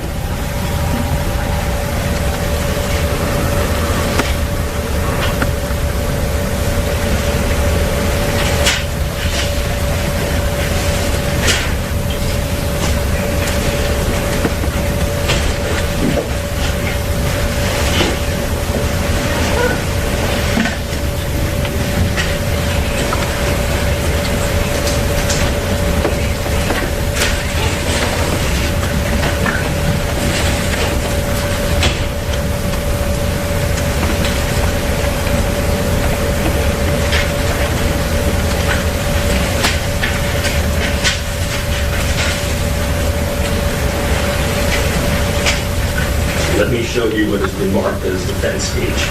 Do you recognize this?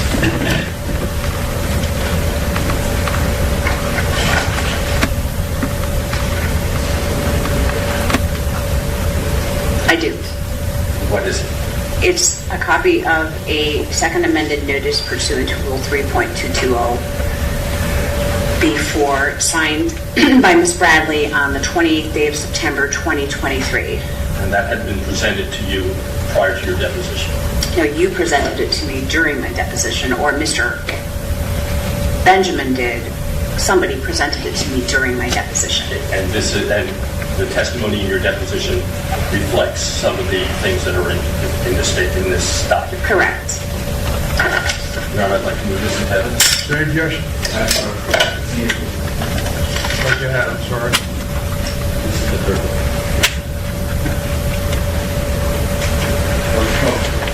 It's admitted. Each will be marked next to the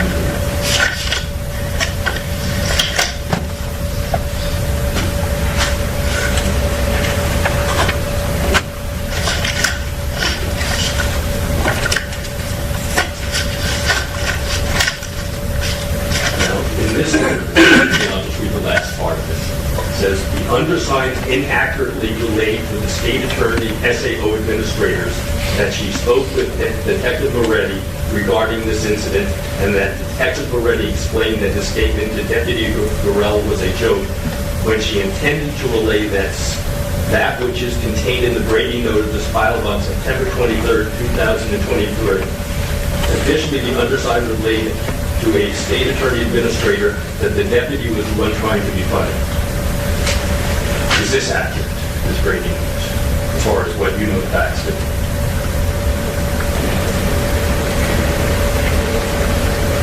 No. But I don't see that as a fact notice. It's her saying she accidentally said something. This accidentally saying something, as far as Detective Moretti saying it was a joke or not saying it was a joke or whatever, how many times did you hear her say that she spoke to Detective Moretti? Did I personally hear her say? Yeah. I didn't ever hear her personally say So that. that was all through administration. It was all through administration and through Mr. Killeren's Brady notice, and I heard it through Chris Killeren and Mr. Pryor, and that's how I heard it. I haven't spoken to Ms. Bradley about this case since October of 2022. Did you do anything else in this case after you gave us the deposition? No. All right, can I have 2 seconds to speak with that? Yes.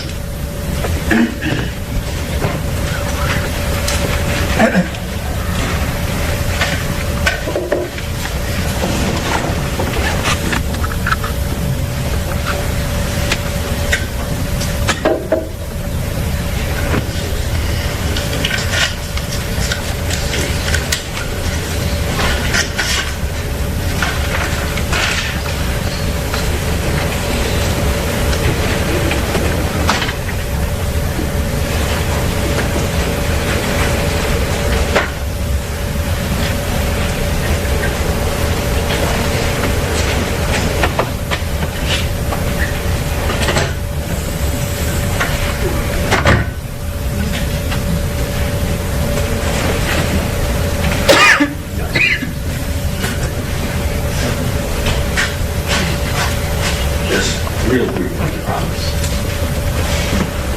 You said that there were emails that were going back and forth through the office starting in July of 2020, October of 2022, dealing with this issue of Brady.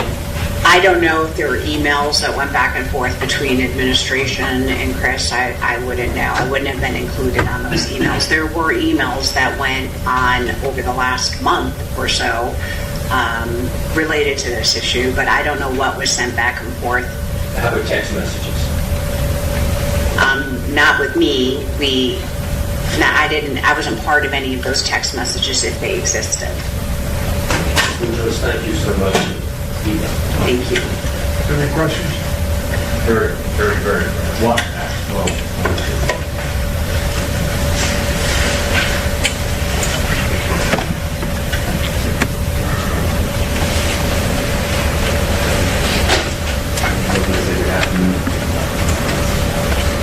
I just want to clarify, that on direct, that you said that the investigation that you're working on, the one where there was Mr. Trackman and I believe the defendant's mother, correct? Right. Was completely separate from the murder. That's not what I testified to. It was supposed to be, but that's not how it turned out. But was that evidence of the murder or the murder trial? Evidence of the murder trial coming out of that investigation? I mean, just the investigation of the case, why you searched this out.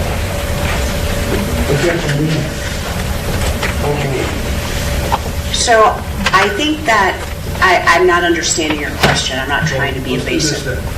Restate your question. Clarify. That investigation that you're working on. The tampering of Miss King, okay?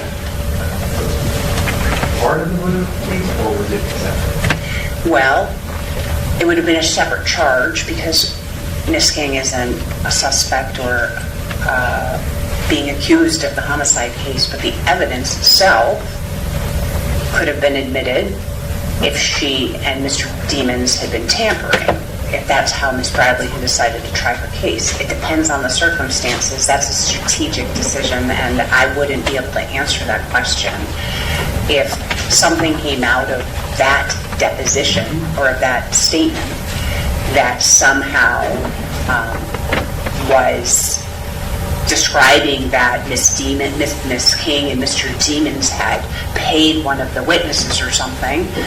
I would assume it would be part of the murder trial to show that they were tampering and consciousness of guilt. But that again is, I'm not very familiar with all the facts and circumstances of the actual homicide, so I can't really answer that question. But I think I said that it was a separate crime. Is that what you're referring to? That's not what I was talking about when I said that.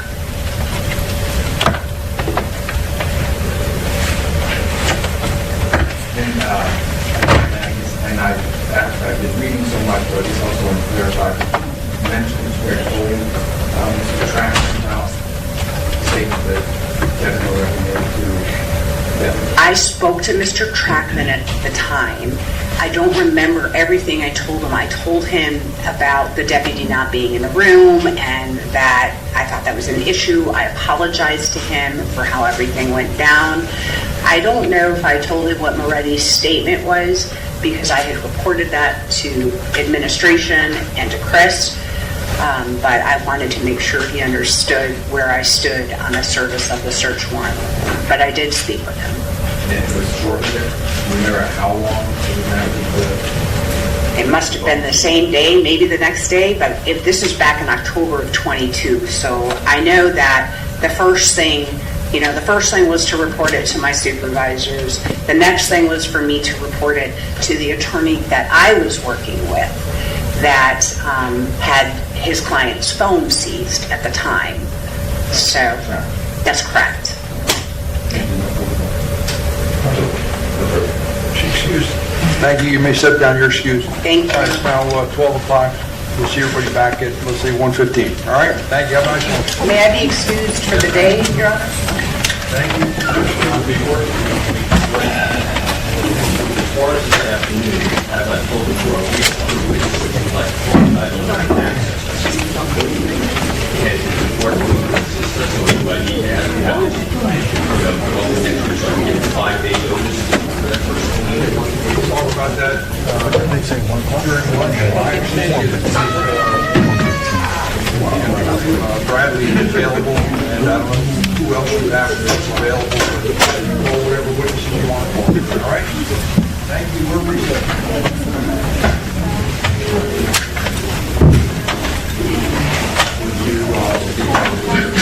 Oh, no, I didn't.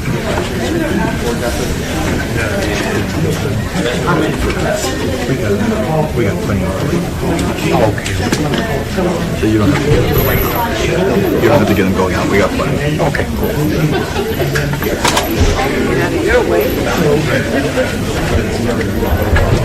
Wow. Turning into a long day.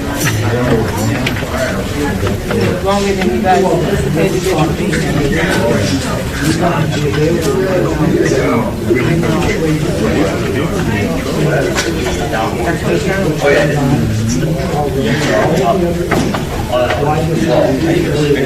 Recording stopped. Gary. Okay, folks, court's over at 1:15.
indicated was in the BSO deputy's report.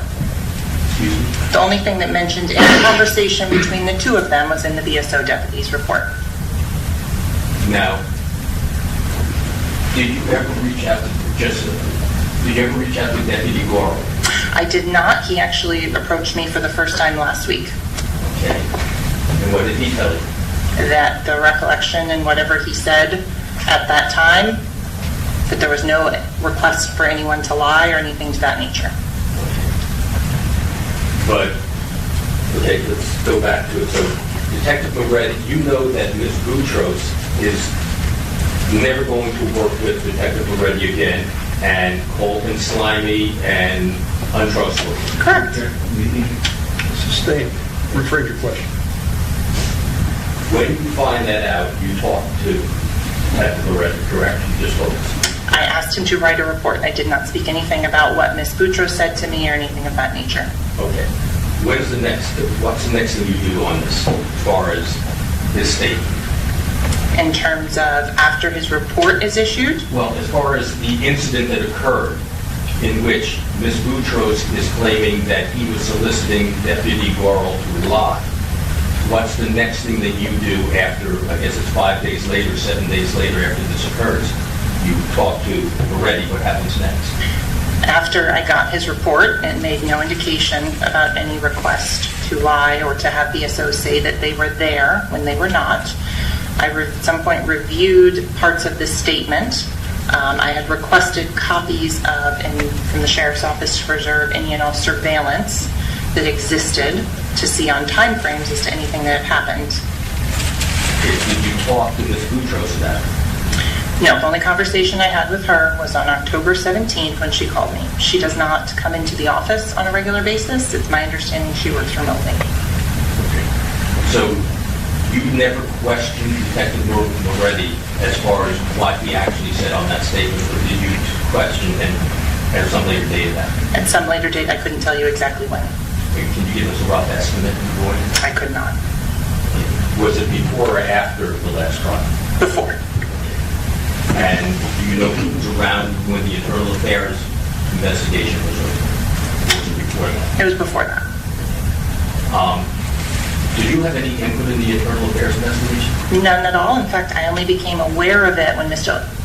Edelstein told me that it was ongoing. You didn't talk to the AI sergeant? IA sergeant, perhaps you mean? Whatever. So once I became aware that there was an investigation, I contacted the Miramar Police Department to find out the status of the complaint, because my understanding it was never elevated to an actual investigation because they found it without merit. And I said, I have a copy of the surveillance footage from that. If there's anything that you need and I can provide, I'd be happy to do so. Now, you did say that you spoke to Detective Moretti prior to the AI, or IA, whatever it is, IA report being concluded. Yes. And you don't know exactly when, but you know it was before that. That is correct. Okay. And the subject of that conversation dealt with the allegations against him as far as trying to get Deputy Goro to lie. Yes. Okay. Tell me about that conversation. The best record of what was said is what was filed in the, I believe, August 23rd, September 23rd, Brady notice, in which is the first one that I filed that I drafted on with regards to what was said. Okay. So the IA investigation is done basically around July 20th of 2023. I don't know the dates on that one. My apologies. I was not expecting to testify today, so I didn't review. Is it a fair statement to say numerous months went by between the time you talked to Detective Moretti and you issued that Brady notice that you said on September 23rd? That is correct. Okay. Do you know how many months? I do not. Did the trial go on in between those two times, meaning the first part? It did. Excuse me? It did. Okay. So you had talked to Moretti about the allegations of his trying to get a deputy to lie prior to the first trial, but you did not reveal that in any Brady notice, did you? So the discussions were that he denied that any such conversation took place, that no such event happened. His again, I'm paraphrasing on this one, but he stated that the deputy showed up, he didn't even know who it was, and the deputy was lost. So there was about 5 or 6 minutes in between when the sergeant had left before the deputy showed up. At that point, when the deputy showed up, Detective Moretti asked him something to the effect of, were you outside when this all happened? Were you outside, is what you said? Yes, when this all happened. Detective Gorell replied something to the effect of, I can be if you needed me to. Basically, Detective Gorell, if you reviewed the surveillance footage, went to the wrong conference room and was on his phone wandering about the 7th floor trying to find him. Okay. That was all well and good, but my question really is, you had a discussion with him that he was being accused of trying to get an officer to lie, and this was months before the first trial. This was at some point, I would say, before April of 2023, yes. Okay, and then I said you did not turn that over to the defense, and you started going into what Moretti said. But you also had, didn't you, a statement by a fellow prosecutor who had been prosecuting for 20 years plus that said Moretti did say these He was leading, testifying, and all these arguments in an area that's close to. Thank you. Counsel, I don't want you arguing with the witness. You're giving a recitation of facts and demanding in some way she agrees with it. I don't mind you asking questions about it, but I don't want you to be arguing with it, all right? Restate it. when you spoke to Detective Moretti, and we're talking about the conversation that you actually finally had with him prior to the first trial. Yes. Did you let him know that there were allegations made by Ms. Boutros and what they were? Yes, because I asked him if there was any validity to it. Excuse me, say that again? I asked him if there was any validity, Okay. and that was his response. And his response was what you just had told us about? That is correct. Okay. Did you speak to Ms. Boutros about it? No. But based upon Detective Moretti's representation to you, you decided not to file Brady notice. Is that a fair statement? No. Based on Detective Moretti's statement, Deputy Gorell's report that also denied any such thing as had. Their reports don't jive them. Doesn't Detective Moretti say it was a joke and Deputy Gorell say it didn't occur? Deputy Gorell says he was told he was not needed in his report. Detective Moretti doesn't mention anything about BSO assisting. So, you decided not to send out a Brady notice disregarding what a fellow prosecutor said that she heard and took the word of the deputies. Is that a fair statement? Objection, Your Honor, now, going into the reasons why she's making decisions in her case. And that's clearly not allowed. Sustained.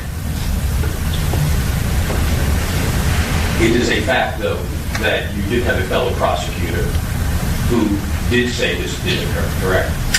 Yes, and said fellow prosecutor also did not request any police reports to be done or do any additional documentation if something had happened to immediately follow up on such event if it had occurred.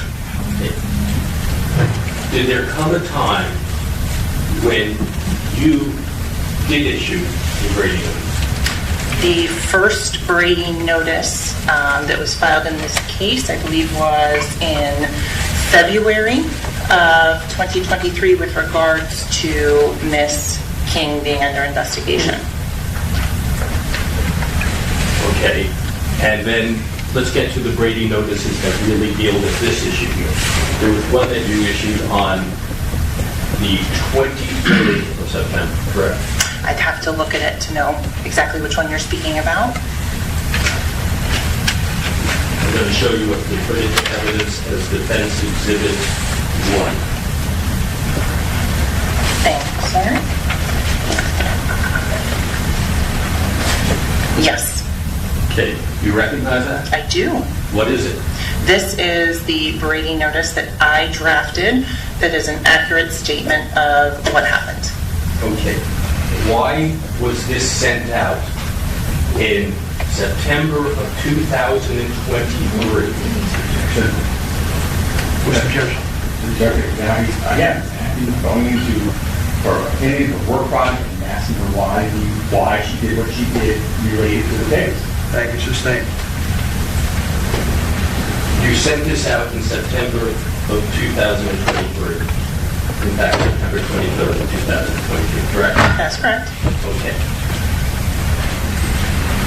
Was there more that you learned about this incident between the time you spoke to Detective Moretti and September 23rd? Could you clarify what you mean by When that? you spoke to Detective Moretti, we don't know when, but we know it was before the first trial. Yes. And he told you that it was a joke, and then you looked at Varela's report, the whole thing like that. And then in September 23rd of 2023, you filed this Brady notice. Yes. So I'm asking you, what transpired between the time you talked to Moretti and the time you filed this Brady notice? I reviewed the contents of the statement again on that. That was the most recent thing I did before filing that particular Brady notice. The contents of whose statement? Ms. King's statement with regards to the witness tampering. Okay, but there was nothing about the lying incident in there. No, there was not. So how did that change as far as your filing Brady in September as opposed to what you knew back when you talked to Moretti, whether it was January, February, whatever, of 2022? In terms of what I had learned from conversations with other people in the office, is that what you're asking? I'm asking you what changed that you talked to Moretti in, let's just say, the spring of 2023. You talked to him then, you learned his side of it, you checked on Varela's report, and then no Brady is filed. And I'm asking you what changed until September 23rd, 2023. I was not changed. a party to any of the meetings or anything that Ms. Boutros had, so I couldn't tell you on that. As far as you're concerned, what changed? In terms of filing You don't give the Brady notice before the first trial. You give one now in September 23rd. What changed in that period of time? Her thinking, on her legal thinking, and But you can answer that. Excuse me. Hang on, go ahead. What changed? in terms of there was additional discussions and conversations among the attorneys in the office. Okay. And who were these conversations with? I'm going to object. It's going to proceed in the office and have to interact with those prosecutors and keep them about the case, a case or any case. That's all privilege or conduct. Thanks. Who's speaker? Yes, Your Honor. First of all, the question was who she met with or who she talked with. I didn't even ask the substance of the conversation. Secondly, if I was to ask that, the bottom line of it is this is not work product that is not discoverable. This is work product that is discoverable. And if you'd like, I'll go into that argument right now. Go ahead.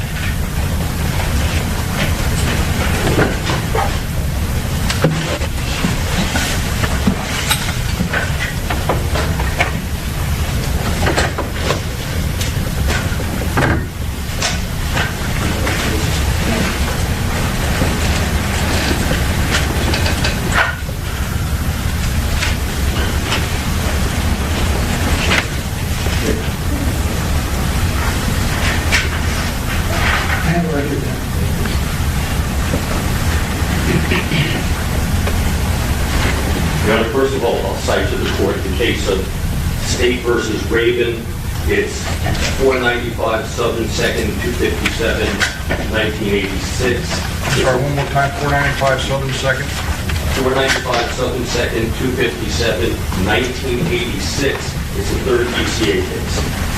I'm going to be honest with the court and tell the court there's very little law as far as what's in the directness here on fact versus opinion, type of evidence and whatnot. So I'm not going to tell the court there is a stream of case law. I'm going to just explain what it is. Do you have a copy of that case? I'm sure we have others floating around here, so let me give you this. And I got a copy for you, January. Thank you. You have that site, Counsel? We have the case done. The one I have just has some highlights underneath it, underlined. Any objection to that? No. And as you see on page 4 of what you were given, work product can be divided into 2 categories. Fact work product, factual information which pertains to the client's case and is prepared or gathered in connection therewith. This is an investigation dealing with whether or not a witness lied and whether or not that witness is suitable to basically testify in court, and much to be done as far as grading. This was not done in preparation of their case.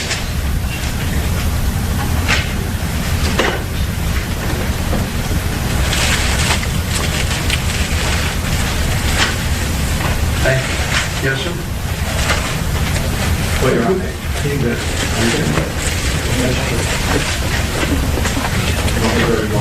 I'm sorry, I thought Counsel was done.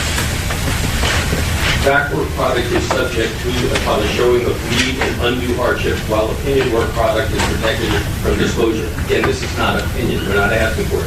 That's State versus Lohman, 721 Southern 2nd, 1249. Thank you. Yes, sir? And then lastly, Your Honor, it's going to be Kidder versus State, 117 Southern 3rd, 1166, 2013. That's a second DCA case. Fact work product traditionally protects that information which relates to the case and is gathered in anticipation of litigation. This evidence had nothing to do with the case in chief. This has to do with the credibility of a witness. They didn't prepare the credibility of a witness for their case in chief. This came upon their desk because the witness is a liar. Thank you. Yes, sir? Thank you. I disagree. I believe when the case counsel originally cited to you, Your Honor, State versus Reagan, 195, 77, is exactly what they're trying to do and what they're trying to ask the witness. I believe they're quoting from or looking at number 5 on page number 4 of that opinion, where they're talking about being divided into 2 categories. And it says it is preparing down the connection therewith and opinion work product, i.e. the attorney's mental impressions, conclusions, opinions, and theories concerning his client's case. And that's exactly what he was going into, with her mental conclusions for her dealing with other attorneys and discussing the case, your opinions. That is exactly what you're saying she can't testify to. I also will tell the court inside the state attorney's motion to quash the subpoenas and or for protective orders on page 4, number 7, there's a quote, Ian versus Imano, June 9-4, 7-2, 639, page 640. The prosecutors must necessarily perform investigatory functions incident to the primary duty to prosecute in all cases. It is unnecessarily burdensome to subject them summarily to discovery by oral deposition on the ground that they have acted in investigatory as opposed to a prosecutorial capacity. Subjecting prosecutors to this type of discovery of their investigation would require disclosure of the work product, seriously impedes criminal prosecution. Is there anything else? Anything else? Rather, this was not an investigation. Ms. Bradley was not in charge of investigating this. This is information that came up during a statement given, and with that information, the state attorney's office, from top to bottom, looked into whether or not it was grading material and whether it should be given. This is not in preparation of your case. This is a function of the state attorney's office making sure that they don't present perjured testimony. It's not for their case. All done? Excuse me? Are you all done, sir? Yes. Thank you. Objection notice sustained. Ask your next question.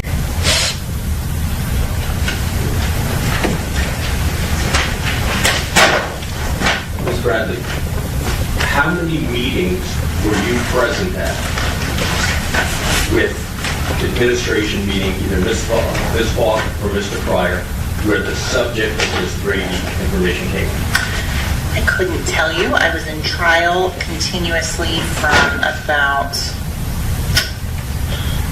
late August of 2023 with the Honorable Judge Fine until last week. I finished two murder trials in that time frame. Do you have any estimate of how many meetings you had with them? That I was present at? Yeah.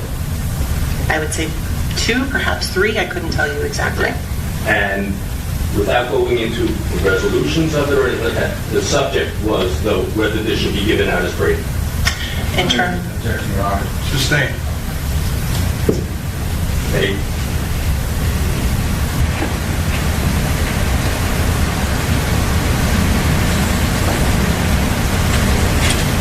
Let's look at that first Brady notice.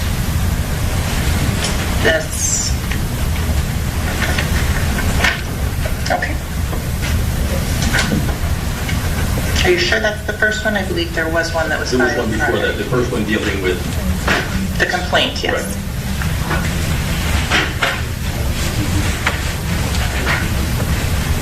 Right.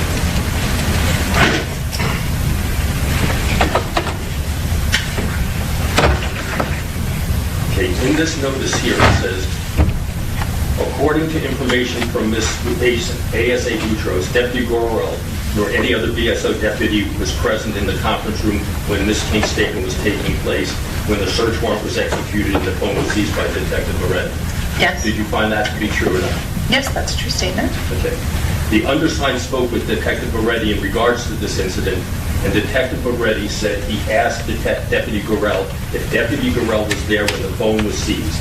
Deputy Gorrell responded something to the effect, I can be if you need to be. If you needed me to be. Yes. Okay. Is that stated in Deputy Gorrell's report? Deputy Gorrell's report says something to the effect I was told I was not needed and left. Okay. So you do have a conflict then. Gorrell's report said the only thing was he was told he was not needed, and here you have a statement by Moretti attributing it to Deputy Gorrell. Yes, there is a conflict. Did you talk to Deputy Gorrell? Not until last week when he approached me in court.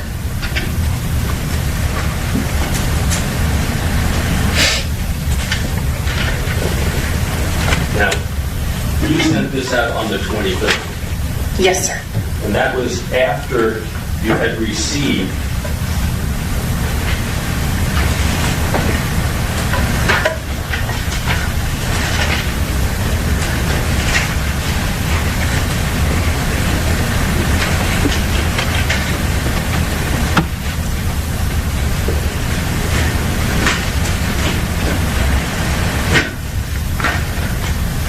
this letter from Mr. Adelstein. We shall use the mark as Defense Exhibit I.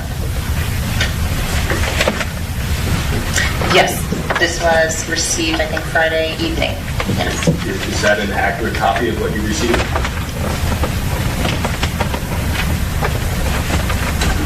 That is correct. That is an accurate email that I received. I'd like to admit this as evidence. Any objection?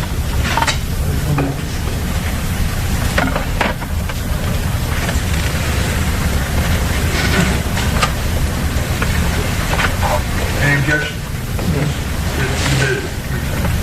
The clerk, You received this from Mr. Adelstein, and the next day is when you produced the brief. That is correct. Is this a coincidence? Or In was terms there a of... response to this? No, not at all. Actually, that letter was an incorrect... What Mr. Adelstein said in accusing me of having a copy of the Internal Affairs report was not true. I personally was not in possession of the Internal Affairs report. My understanding about a week or so later, maybe a little bit longer, was that Mr. Killeran had received the internal affairs report but failed to disclose it or let me know that it had been turned over to the state attorney's office. The only thing that I had at the time of the court date on the 22nd was the letter closing out the complaint as unfounded or unsubstantiated. Okay, now, on the 26th, what has already been put into evidence as Defense Exhibit 2, this was sent out by Mr. Schiller. Yes. Have you seen this? I saw it after it was filed. I did not review it prior to it being filed. Okay. This was your case, not Mr. Killoran's. Correct. Why would Mr. Killoran be sending this out? You'd have to ask him. I couldn't tell you as to what he did or didn't do. You did not authorize it. I did not. Do you disagree with what's contained in it? I do. I do not think it is an accurate statement of how I relayed the information. So let me read the operable part, and you can tell us what you disagree. Would you be so kind as to bring it up here? Because I do much better when I can read along. It's like using the book. Thank you. Driver Mayor? Yes. I'll tell you what. Why don't you read? Okay.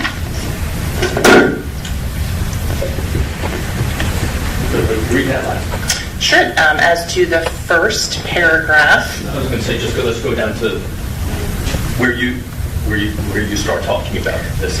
Correct. The first sentence indicates that the lead ASA assigned to this matter related to SAO administrators, that she spoke with Detective Moretti. Well, please. Sorry. I thought that. That she spoke with Detective Moretti in regards to this incident, and that Detective Moretti explained that his statement to Deputy Gorell was a joke. Okay. So, is that true that Detective Moretti said to you that what he said was a joke? No. What was intended to be conveyed was that Deputy Gorell, his response was flippant in nature. That was the joking aspect of it.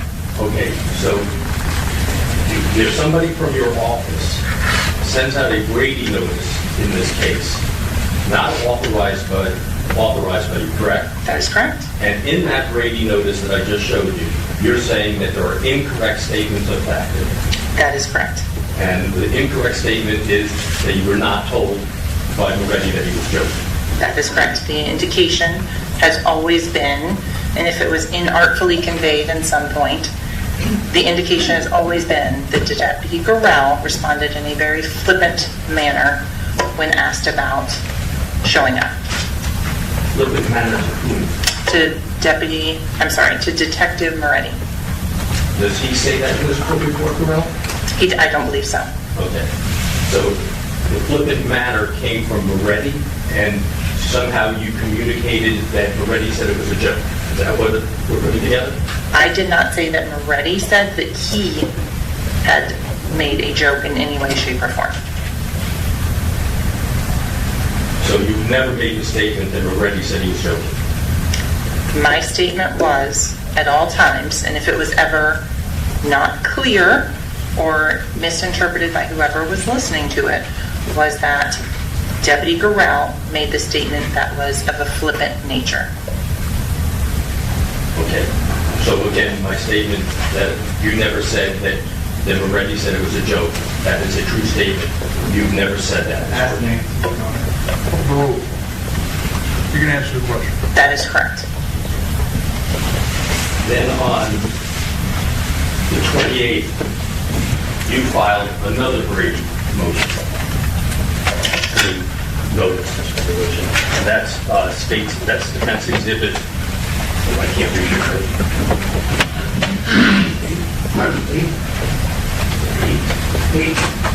No, that's for identification stage. Great. Thank you. Let me show you Defense 3. Sure. And why don't you read again that last operable paragraph? The undersigned inaccurately relayed to SAO administrators that she spoke with Detective Moretti regarding this incident, and that Detective Moretti explained that his statement to Deputy Gorell was a joke, when she intended to relay that which is contained in the Brady notice filed on September 23rd, 2023. Additionally, the undersigned relayed to a SAO administrator that the deputy was the one trying to be funny. How did you know the deputy was trying to be funny? That is the same statement that is contained in the one on the September 23rd notice. But I'm just asking you, that statement that the deputy was trying to be funny, whom did you get that information from? That is how Detective Moretti relayed the conversation to me. Okay. That it was a flippant, off-the-cuff remark that was not intended to be any sort of, and not taken as serious by Detective Moretti. Detective Moretti didn't use any sort of information or did not try and say that Deputy Gorell was present or assisted in the search warrant in any way, shape, or form. What exactly did Moretti say that Gorell said? Something to the effect of, I can be there if you needed me to. Was that a response to something Moretti said? My understanding is from Deputy Gorell said that Detective Moretti asked for his name and CCN and if he had been outside when all of this happened. And so also, if you will, remember, Mr. Aronson, this time, when all of this happened, it was brought to my attention initially when I was speaking to Detective Moretti that there was an allegation of a battery by Miss King. What I'm getting to right now is, if I have it correct, Moretti says that Gorell made that statement. And I was asking, what would Moretti have said, or did he tell you anything that prompted Gorell to say, I could be here if you want me to, or I could say I was here if you wanted to, whatever the exact words are.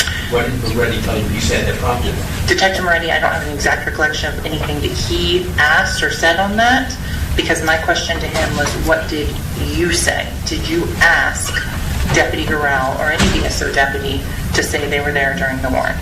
And he responded to you, no, Deputy Gorell said to me, I can be here if you want me to. Yes. Unprompted by me.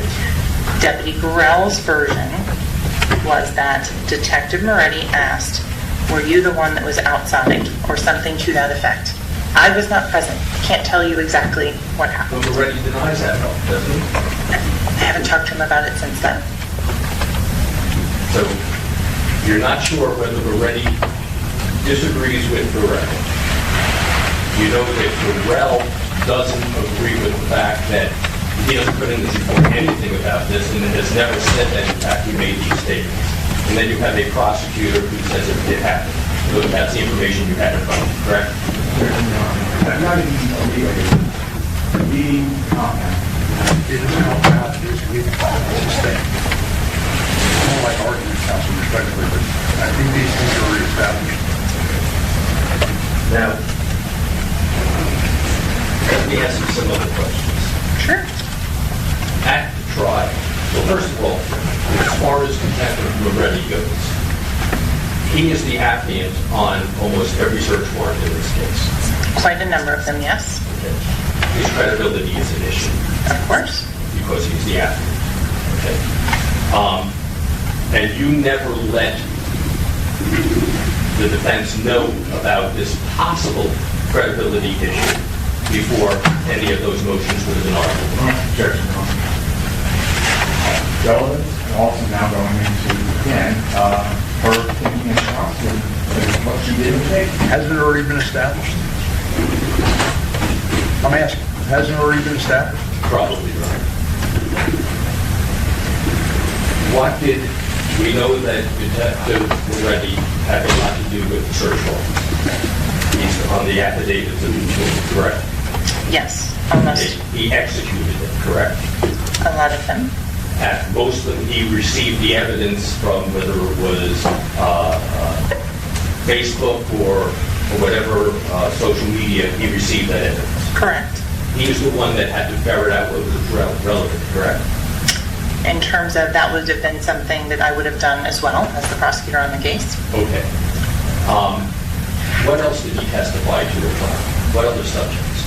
In terms of other subjects, he testified to being present at the collection of evidence, receiving information from the medical examiner's office. He testified for about 3 days, so I couldn't go into every single area off the top of my head.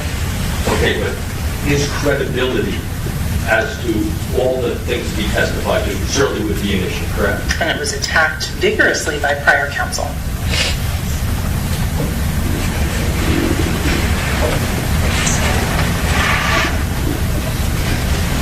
There was a motion to suppress the Judge Siegel, correct?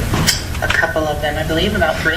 And there was no police report, if I'm understanding correctly what I've been told, and that the only evidence in that motion to suppress was what Detective Moretti testified to. You'd have to be a little bit more clear as to which motion to suppress or which specific issue you're talking about. Fair enough. But did some situation like that occur where there was only his testimony, there was no other documents or anything? No, not to my recollection.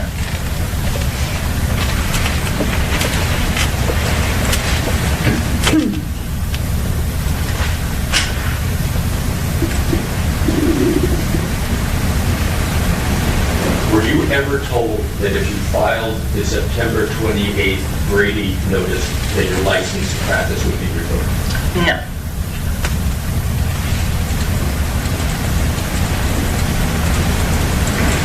Were you ever instructed to file a Brady notice later?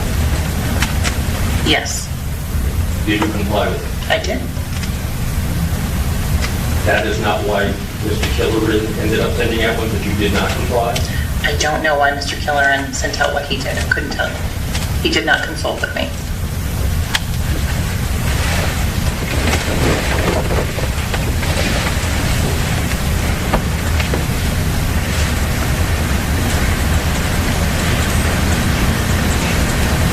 Jonathan, we have 2 minutes. Yes.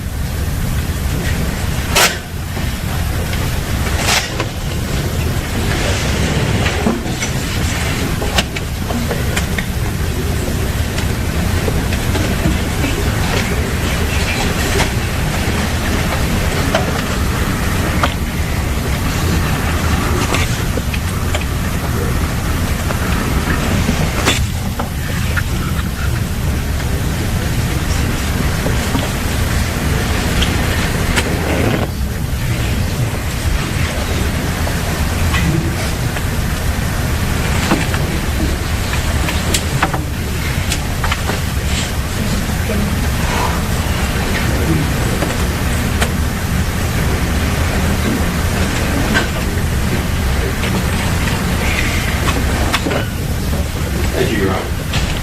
Not a problem, counsel. You ready to proceed? No, Just Sorry? I'm sorry, you need something? no, I thought you finished that, and I thought. I just didn't hear you. Oh, I thought you had asked me if I wanted to ask the question. Well, counsel asked for a 2-minute break, and he wanted to speak with his colleagues, and I gave him that, so if you're ready, you may continue. But we're all ready to proceed. Go ahead. Just a couple of questions. I think you answered it, but other people don't think you did. You did meet with Mr. Pryor or Ms. Falk several times about the Brady issue. At least 2 that I I recall. think you said 2 to 3. Yes. That's my recollection. And did you go over the specific notices? I'm not asking you whether you changed it or anything. Did you go over the notices? I'm sorry, Your Honor, I'll read that again. Even trying to put it that way, it's going into the inner workings of the office and what she did with her superiors and the decision-making process. Thank you. Sustained. Was the subject of Brady notices? At times.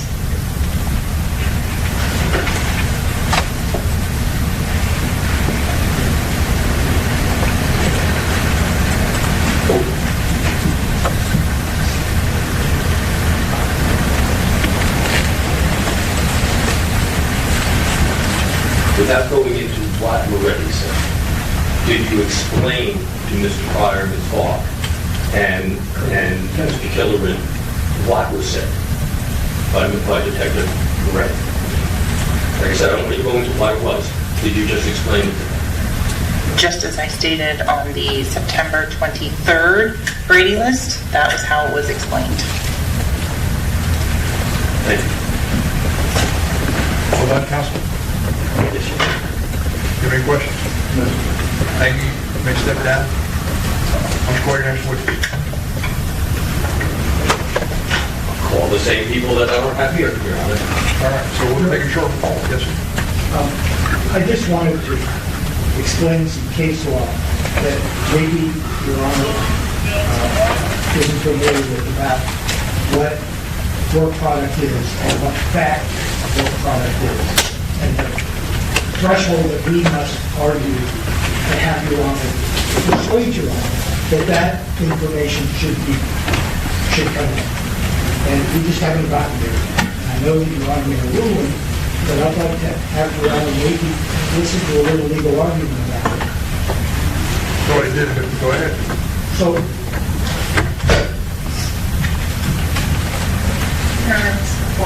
Am I supposed to be here or am I supposed to give the... You're not called anymore. You're the lead counsel in the case. I'd rather have you here. so both sides talked about the Sam Reagan case from the 3rd District Court of Appeals, and the site on it, Your Honor, is 495 Southern 2nd, 257. This case differentiates between two types of work product: fact work product and opinion work product. The questions that we're asking and this information we're seeking isn't about other people's opinions about what maybe the law is. What we're seeking is, and why we've alleged what we have alleged against the elected state attorney and the others listed, is that they had knowledge about what had occurred in October of 22, where the allegation and the sworn testimony against Moretti trying to solicit perjury happened. And what they did between that date, October of 22, and where we sit today, where these flurry of Brady notices occurred that are in conflict. So those are the differences of fact about what they did. Was there an investigation? Did they consult anybody? Did they tell Ms. Bradley to file something that she refused to file? Did they realize that a first-degree murder case occurred in its entirety before the information about the lead detective trying to suborn perjury was known to the defense before that entire trial happened? And we've asked to recuse the whole office because we wanted to show that all had occurred, that nothing was investigated, that they sat on it for that whole time, and the knowledge of it and what, if anything, wasn't done went all the way up to Mr. Fromm. So they moved to quash it based upon the 5 days, which in this statute itself says that time limit can be altered for good cause. And the case law is clear that the subject matter of it, it's only protected under work product, under the statute they cited, if it's opinion work product, not fact.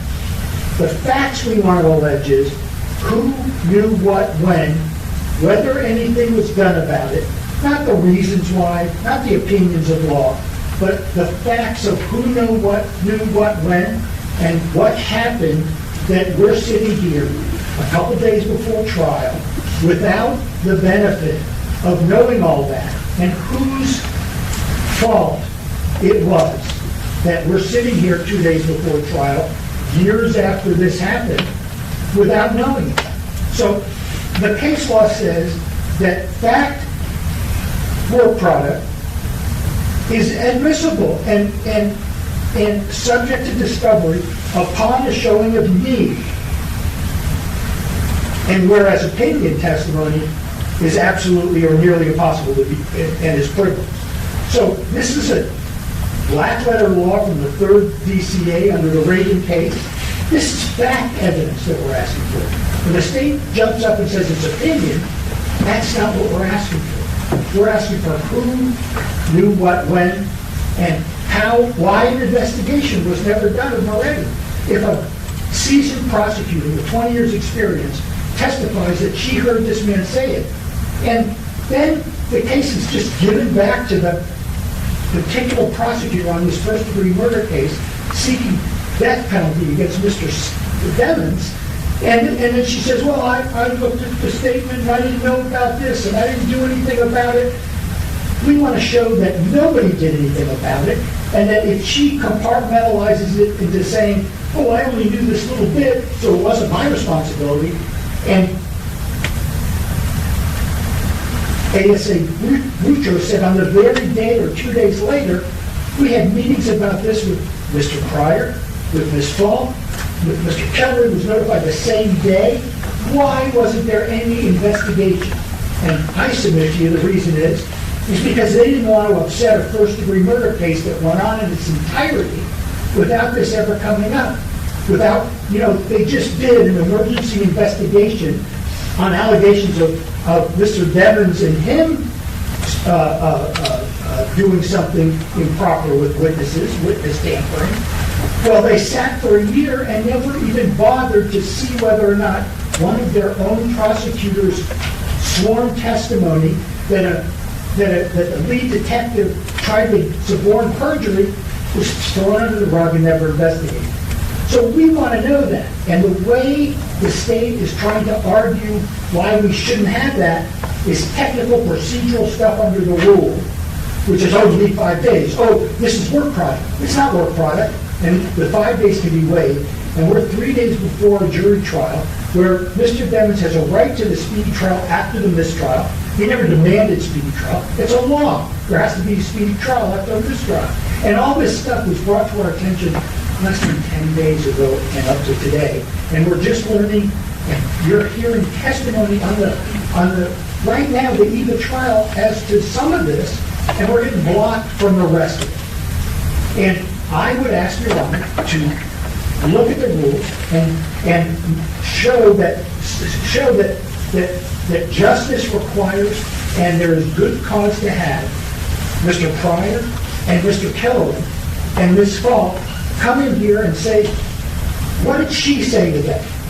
Did she say that Moretti said this all, but it was a joke, which is what Ms. Boutros said that she said to others, that the others are the ones that are witnesses to get that evidence, that got that evidence, and we're precluded from getting it because of procedural time restraints on subpoenas when we don't have the time, and we learned of this in an emergency nature without the ability to subpoena these witnesses within the 5 days.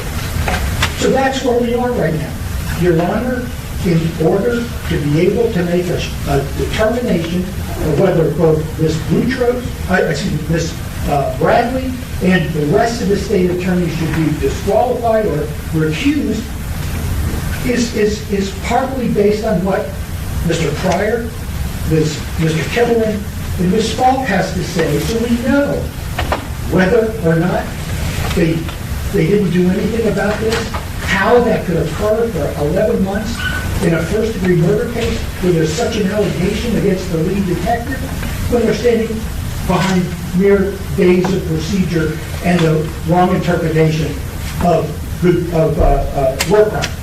So I've asked Your Honor to look at this again, and in order to ferret out justice, and not in the name of having the state ram a first-degree murder charge with a death penalty through without ferreting out these absolute issues of credibility of the main witness in the case.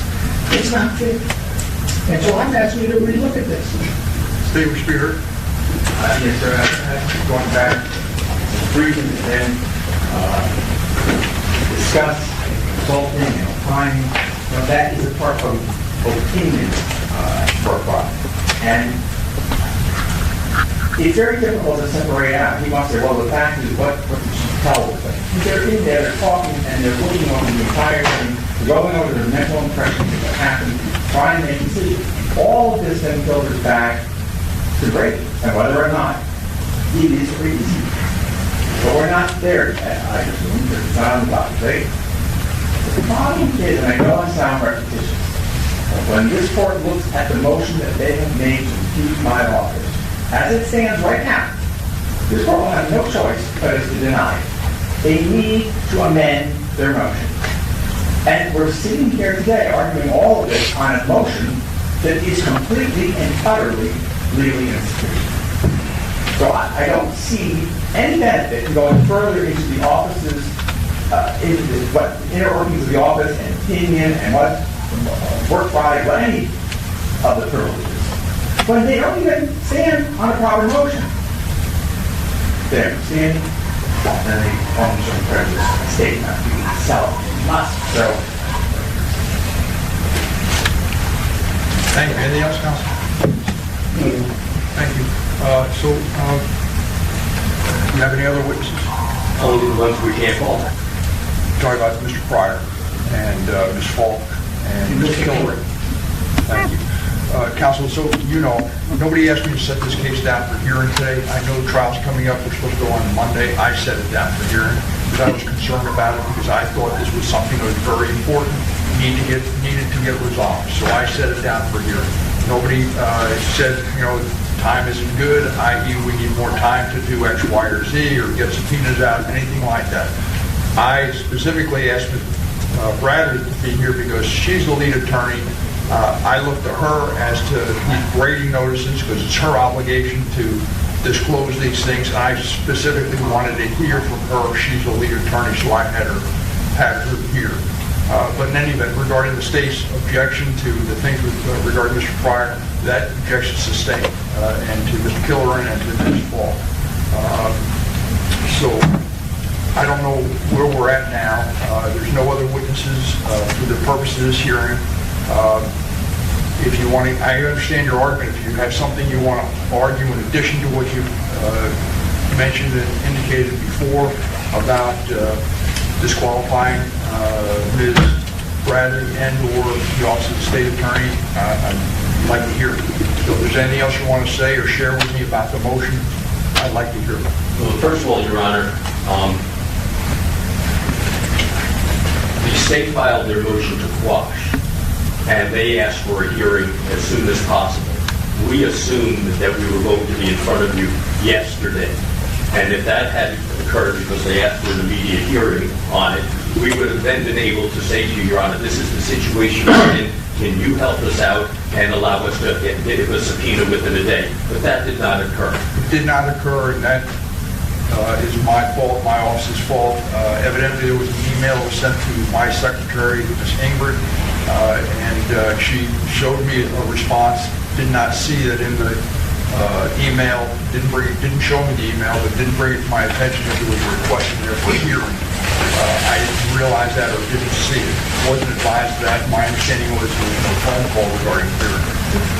But regardless, there is something in the note, and I saw that this morning, or excuse me, yesterday, before I left, and I told Ingrid to put it on in the morning. So that's how that happened. That was my office, my fault, nobody else's fault. They did request a hearing. It was in an email. I assume you got it, but I didn't see it. So, Your Honor, with that in mind, our position has to be that we filed the motion, you set the hearing. The amount of time that you gave us for the hearing as far as when it was set was within that 5-day period that the rules require us to give notice. Therefore, technically, we could never comply with that rule and be able to get notice. Also, at that same time, contemporaneously, we received notice from the state as to depositions that they will not confer with us as far as depositions, and that we have to subpoena them for everything. So there was a breakdown in us basically being able to call up the state and say, hey, can we get this done? Can we do that too? The communications haven't been the greatest. But the bottom line of it is that we expected to be in court on Thursday. And at that time, we would say, Your Honor, we need your help. But we didn't have a hearing yesterday on it. But regardless of it, we still need the court's help. And what the court seems to be saying is, well, I'm not going to help you, and you can't call these witnesses, so go ahead and argue. We didn't do anything to put us in this position, Your Honor. The court set the hearing within 2 days. The rules say that we have to subpoenas give 5 days notice. The state wouldn't take our subpoenas because of that. We come to court, and the people we want to have testify are in this building, and the court is not exercising its power, which the court does have it, because they are the state, and the state is a party to this. So you have the power to have them come down here, anybody in the state attorney's office. You won't exercise that, and then you're telling me to argue right now. This violates due process, Your Honor. I mean, what due process have we been given? No access to the witnesses, can't subpoena them, no time to get access to the witnesses, a 2-day notice. We've done everything that we could. You said we had a motion cutoff date that got extended to tomorrow. We filed everything we could as quickly as possible to give the court as much notice of everything. But for us not to be able to have these witnesses to show the institutional breakdown because of this Brady violation, this prejudices us because the state attorney's office, and there's a case here, but is Cuerdo, and I'll get the site in a second for you. In that case, they go into the fact that a prosecutor had been disciplined by the state for other actions, but they kept him on, and then in this case, they go through a laundry list of all the things that he did wrong in the case, and they hold it to the state attorney's office, and they say that under these facts of the case, the state attorney's office itself could have been the one that could have been recused for it, because it was institutional. Well, we only can get to institutional if we can talk to the institutionalists, and that's Ms. Pryor, that's Mr. Pryor, that's Ms. Falk, and Mr. Tillery. And you can only make your decision after you hear them. And we need your help, because if not, our due process rights are being violated, that we can't call the witnesses, our Sixth Amendment rights are being of confrontation, our rights are being violated right now unless we get help from this court. Because we didn't set the times, we didn't set the parameters, we're just here doing what the court asks. Anything else? No. Thank you. Anything else from the defense or state? Again, the state has every right, and it has for in order to process and protect it. We're exercising our rights to do that, and we did it for those witnesses that they tried to speak. And it still stands, the same reason this morning stands this afternoon. Counsel continues, again, I know that's not the appropriate record. He's talking about the institutional problems we all have. He's citing case law. None of that is in his motion. The fourth one is he's gone way outside the fourth one of his motion, and that results in prejudice. You don't have to draw by him, and I have, again, he hasn't set forth any reason, he hasn't shown, he has obvious conflict, and he says that there's from the state, not from the defendant. They didn't show that the defendant had actual prejudice in order to draw by him. So I just asked the court to kind of read over my response at the bottom this morning, and at this point, I don't think there's any legal sufficiency in the motion that they're standing on at the moment. Let me ask you this. The assistant state attorney, Ms. Bradley, if the defense calls her as a witness during trial to rebut or to challenge the credibility of Detective Moretti's test his credibility based upon this alleged allegation that happened in front of Ms. Boutros. They called Ms. Boutros, then they weren't called Ms. Bradley. Talking about corruption, bias, motivation to testify, things of that nature. Why wouldn't that be allowed?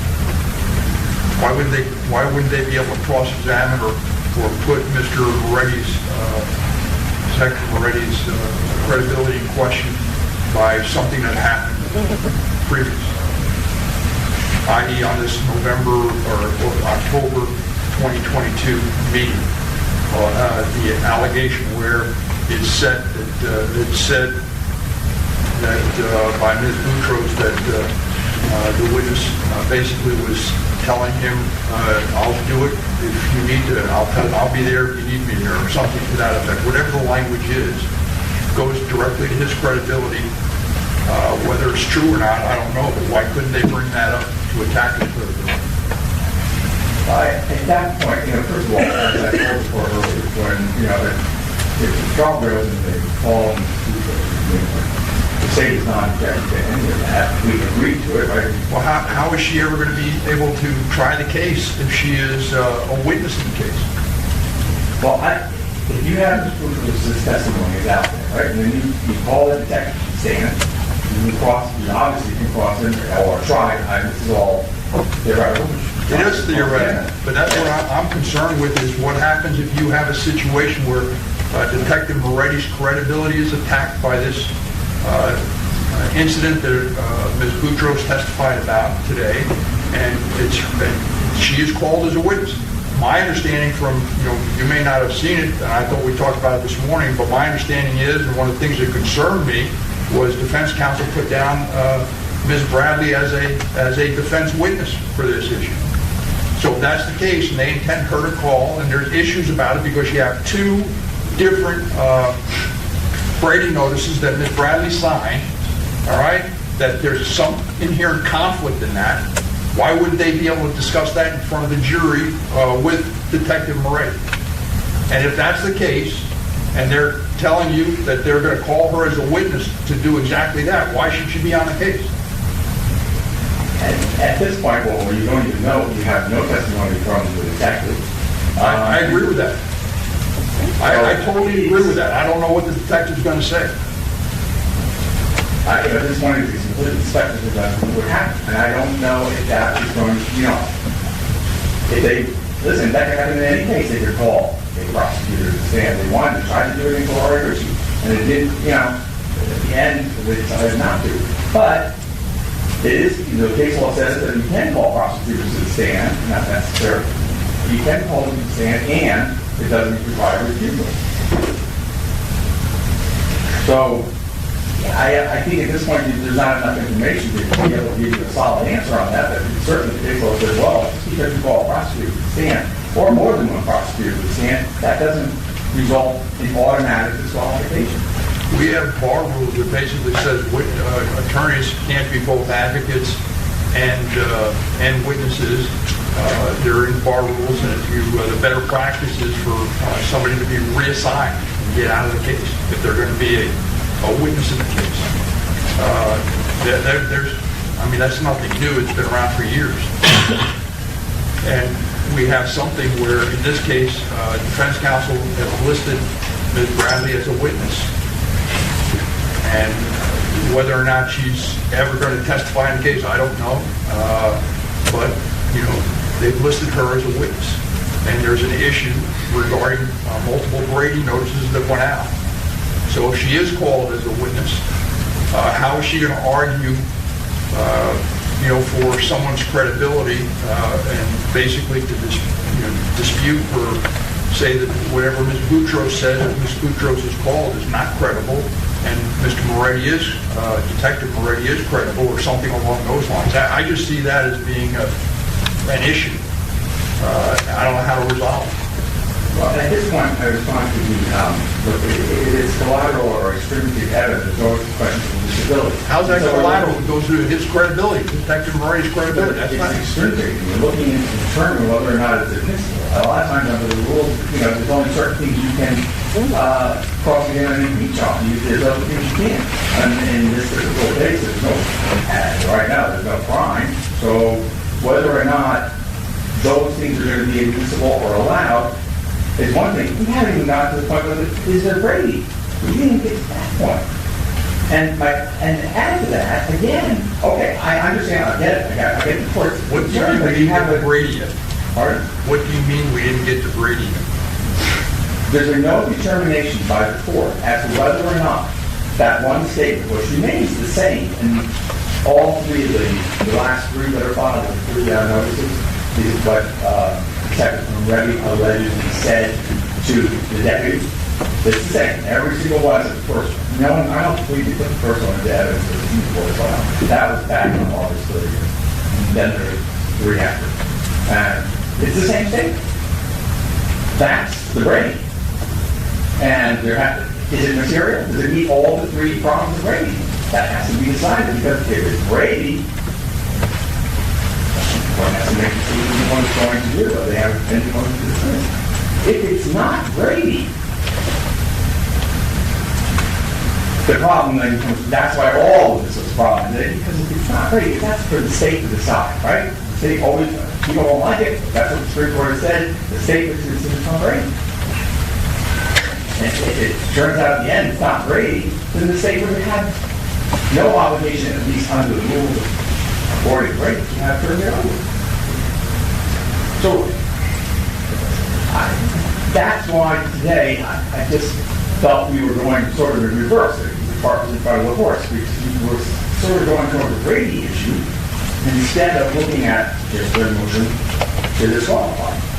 Which again, as is, can't stand. Anything else? Anything else from the Just briefly, the case law seems to be very clear that the state attorney's office can continue a prosecution if one of their state attorneys is a witness. But I found no case law that says that a state attorney can be a witness in a trial in which that state attorney is trying the case. I don't believe it exists. Have not been able to find it. So therefore, we start off with the rule of whether the state can still prosecute. And the answer is yes, unless we get to this level of what I've been talking about institutional, I don't want to use the word corruption, it's not, institutional prejudice. And I think we can establish that if we have these other witnesses. But as to Ms. Bradley, which is what you've been dealing with, yeah, there's a good chance she's going to be called as a witness because I don't know what Moretti is going to exactly say about these things. I don't know whether it's going to contradict what Ms. Boudreaux said. And Ms. Bradley certainly could be there to either bolster what Ms. Boudreaux says, contradict what Mr. Moretti said, because she has had personal conversations with Moretti, and that may become evidence at trial. There's a good chance she gets home. Anything else? No. Thank you. So, Counsel, I'm going to defer ruling, take it under advisement, motion under advisement. I understand that you want me to reopen it regarding other witnesses. I understand that. You're not having asked for a continuance. You want to go ahead with your trial, and we're going to do that, but we have several motions that are pending. You be prepared to go forward on the motions. State should be prepared to go forward on the motions, and we'll see where it goes. Well, I'll let you know sometime today. All right? The reason why I'm asking around is because I understand why you need to know. I need to know this. But I need to think.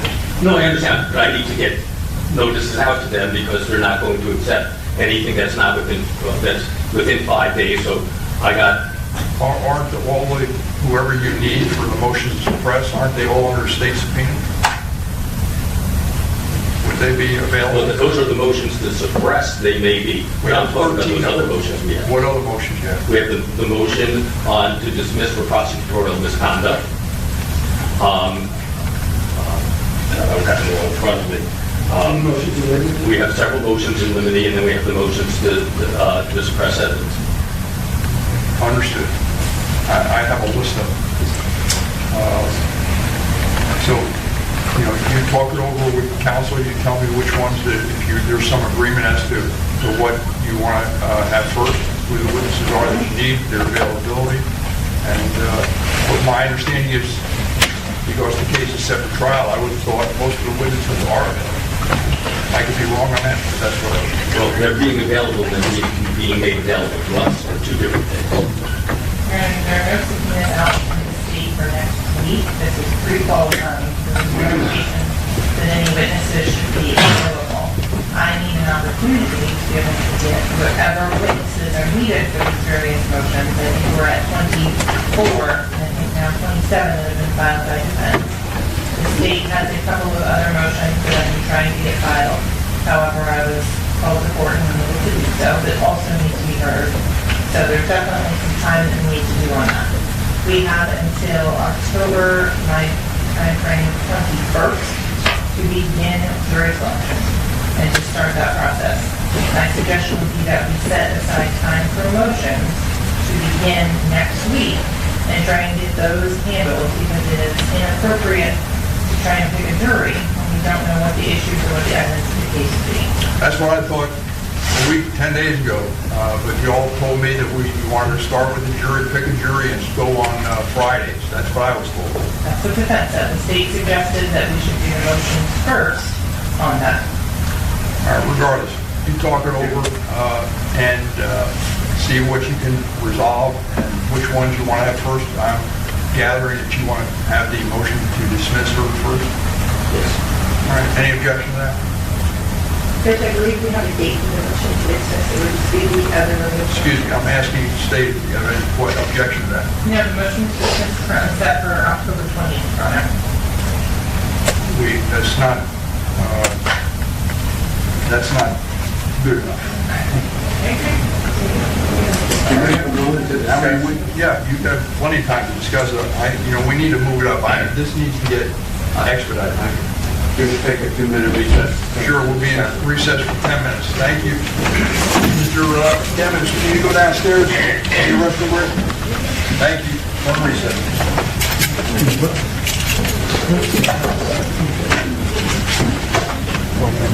A 10-minute recess. Yeah. So we can do this.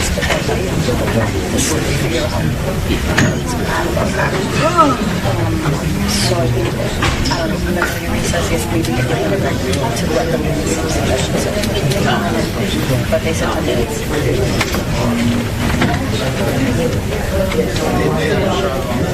Hey, how are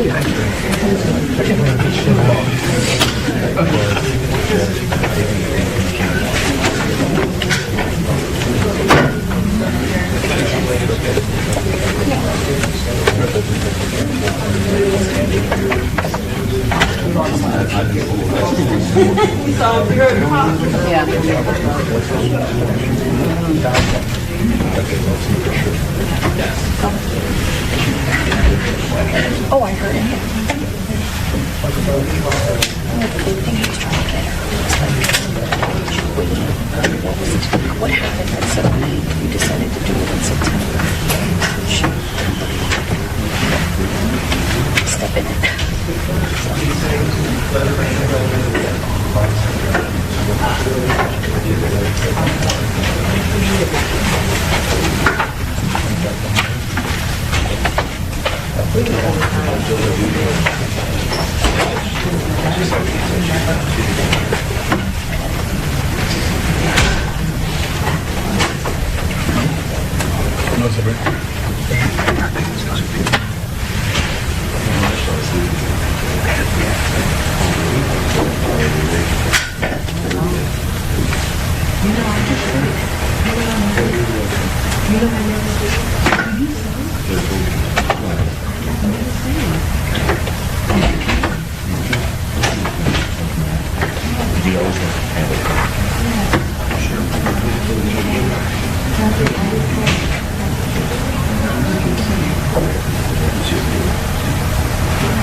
Thank you.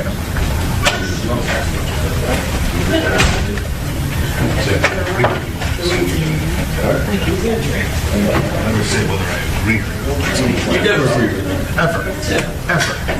Except now. Or maybe later. I don't know. What's the difference?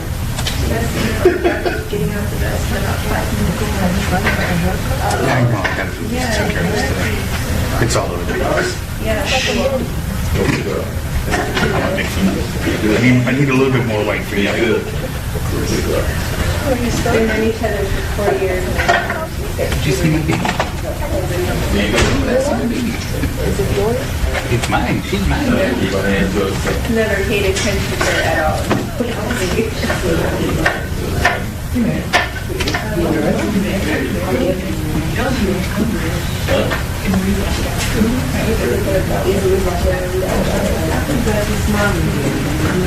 I don't know. I was talking to her.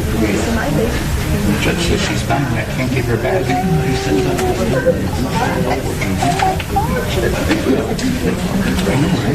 for you, because she's Asian. Yes.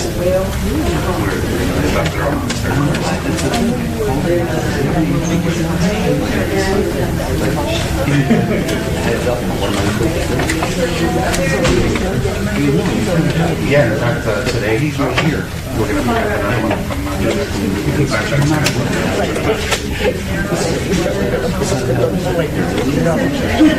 Picking up another meeting. He did all the delicious.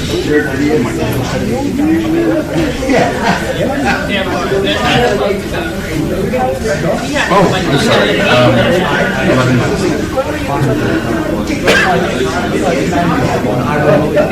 Nowhere near her mother, I'll tell you that.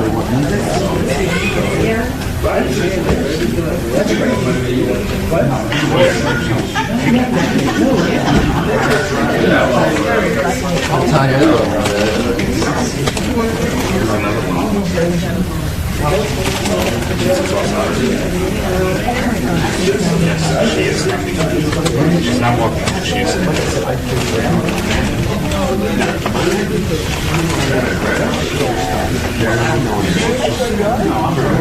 No, it's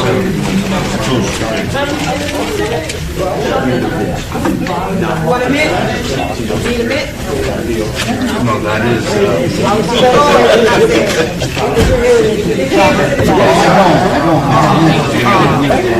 No, can you imagine?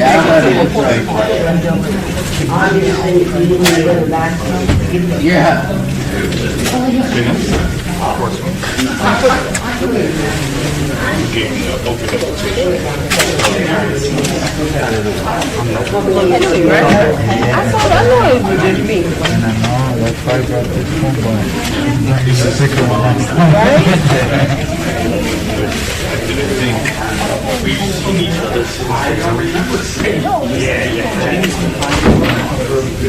I was going to say Jackson. No, I'm joking.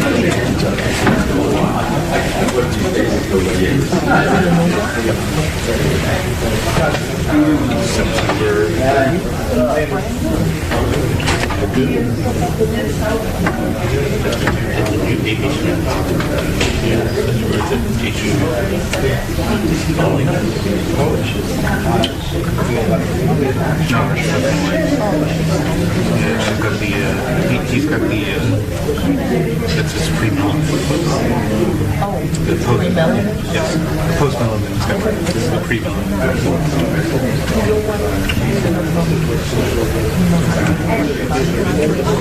Oh, absolutely. Well, in this case, he could come to us anytime. We were expecting him. Excuse me, we were expecting him yesterday. We were expecting him this morning. So now we're like, tonight. Yeah. Yeah, no problem. Sit there? Is that what you're telling me? To sit there? There was only one. Okay. I'll come back and get this and we'll... I'm so sorry.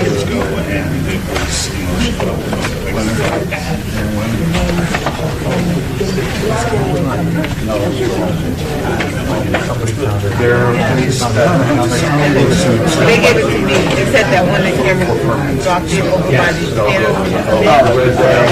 The first one went back to they went back to the next two went to their grandmother. Could not be let them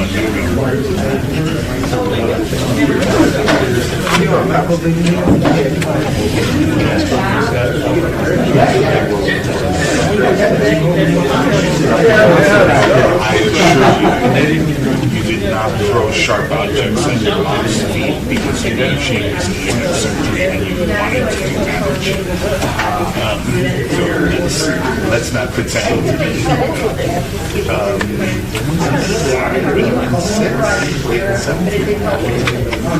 They're getting it done. No, it's that. The important thing was that the dad. The important thing was that the dad lost rights. Because he was just But anyway, they went to grandma, knowing that she's there. But the first little baby they had, we got very attached. Very attached. Two. Well, it's almost Melly time. Well, maybe it's So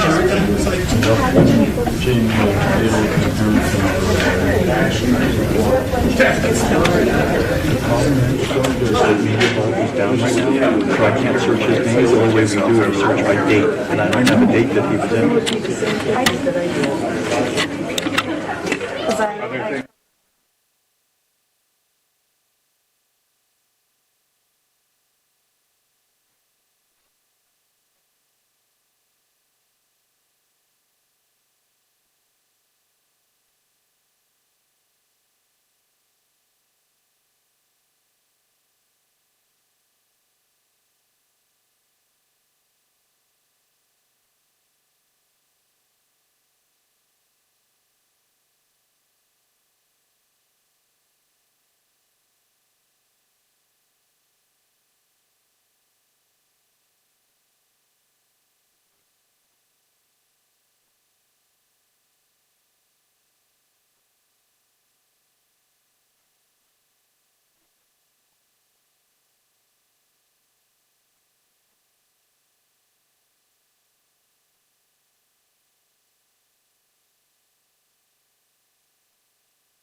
Present is the defendant, his counsel, and the assistant state attorneys.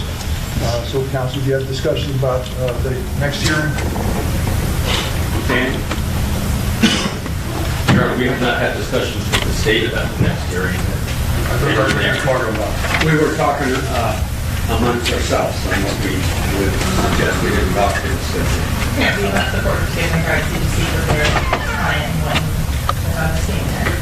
Well, when I left, you indicated you wanted to hear the motion to dismiss first. I think the motion to dismiss should be heard. Does the state have any objection then? No. And when do you want to hear it? Next week. 20th is not, that's too far down the road. So Judge, we, as the defense speak with the proposition, I guess Mr. Aronson could communicate on behalf of the defense what we would suggest. Your Honor, we have that 5-day notice that we have. So we are basically precluded from what I can tell anything next week on that motion. Who do you need to call as a witness? Excuse me? Who do you need to call as a witness? Miss Bradley, Miss Boutros, Miss, and we probably could adopt some of this testimony we had today. I'm not trying to be redundant, but we're going to need Miss Falk, we're going to need Mr. Killoran, and we're going to need Mr. Pryor. And we can subpoena them first thing Monday, but if you allow it to be heard on next Friday, you're really not upsetting the 5 days other than a few hours.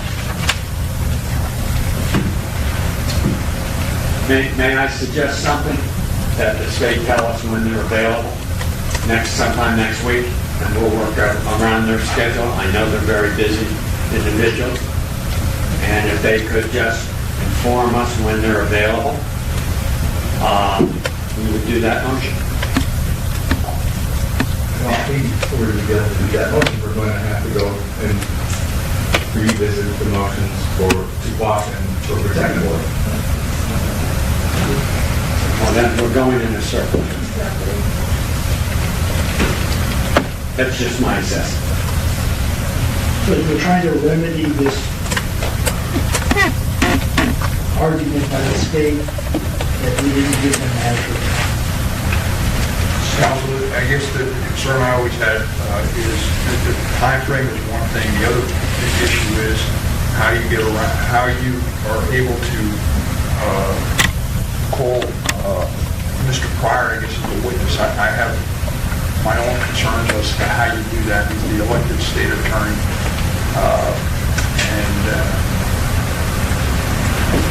I guess I have to revisit exactly what you put in your motion as to why the dismissal, but I thought it had more to do with the failure of the state to comply with its obligations. Judge, the motion simply is the state failed to provide Brady. Normally, the remedy for failure to provide Brady is a new trial. However, there comes a level of prosecutorial misconduct in which due process is violated. That dismissal is the proper remedy. One of the ways that you get to dismissal is by the fact of showing that it's an institutional defect, basically, institutional prejudice. That's what we're going to be trying to show. So that is the focus of the motion. That does not answer your question as to whether or not we can call Mr. Pryor or not call Mr. Pryor, but that is what the focus of the motion is. As far as calling Mr. Pryor, I don't see, as they say with Donald Trump every day, he's not above the law.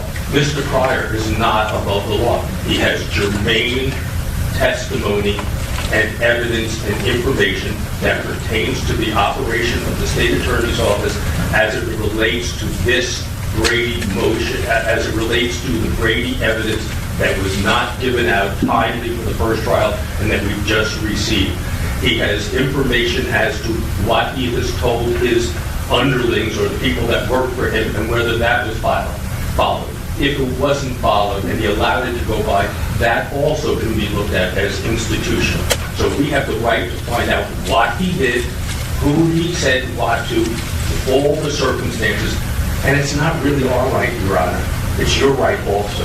You have the right, the duty to know all that is going to transpire so that you can make a fair determination of whether the case should be dismissed or not.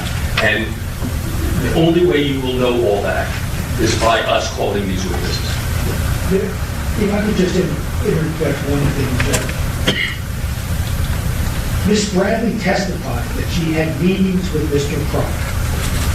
The pleadings on the Brady notices say, and Ms. Boutros said, that she told Mr. Pryor what Detective already said, that he said these things, but it was a joke. But then she changed her mind in the Brady things. If he's a fact witness as to what Ms. Bradley told him, yes, Mr. Moretti told me that I said it, but it was a joke. That puts him right there in the middle of what was said to Your Honor in a Brady filing, and that there was perjury made by she and Mr. Moretti. So it goes right to the heart of it. They alluded to you a few minutes ago, oh, we don't know if it's Brady yet. So, we have to file a case law that says that any impeachment evidence such as this is Brady. They sat on it for a year.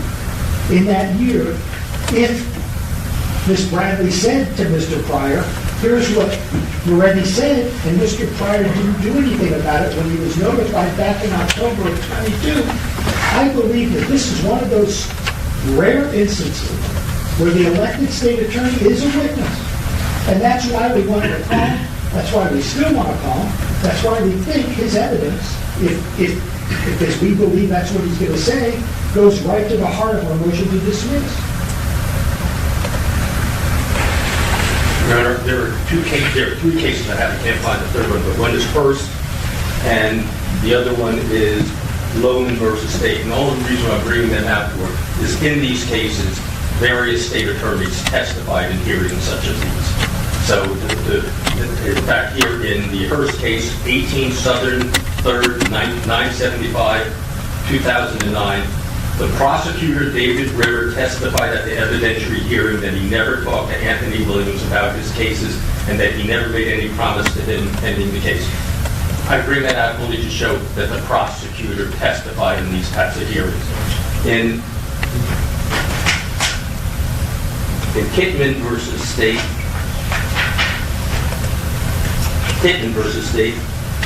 90 Southern 3rd, 794, 2011. At the evidentiary hearing, Assistant State Attorney Ritter testified that he was unaware of Detective Cosper's handwritten notes of his interviews with David Pounds on June, blah, blah, blah. What I'm pointing out again, Your Honor, is we can call these people as witnesses if they have evidence that is germane to this issue. There's no carving out of the elected state attorney is any different than anybody else in his office. And I know it's delicate because he has an office, but that doesn't mean he's immune to being a witness when he is a witness. And there's nothing special about it. And we respectfully request that we need to hear what he has to say. And you can exclude it after you hear it. But I think what he has to say is going to be very germane and relevant to this case. Respectfully, counsel, you have no idea what he's going to say. I believe he's going to say, based on what Ms. Boutros done, and she told me on the phone that she testified to in the court, that he was told by Ms. Bradley that, yeah, Moretti told me he said this, but he only meant it as a joke. If she said that back then, and then all of a sudden changed her testimony in the latest Brady notice, it shows that she's complicit and is not telling the truth either. And that's why she should be thrown off the case. And I know Your Honor hasn't ruled yet, but that goes to the heart of the impeachment testimony and the heart of the prosecutorial misconduct in the case. We believe, based on what Ms. Boutros said and was a part of in that office, that she changed her story and told Mr. Harold Pryor, Moretti told me he said it, but it was a joke. And then she changed her whole thing, and why did Killoran file this Brady notice that said, just what I'm telling you that was said? Yeah, he said it, but it was a joke. Where'd that come from? Out of thin air?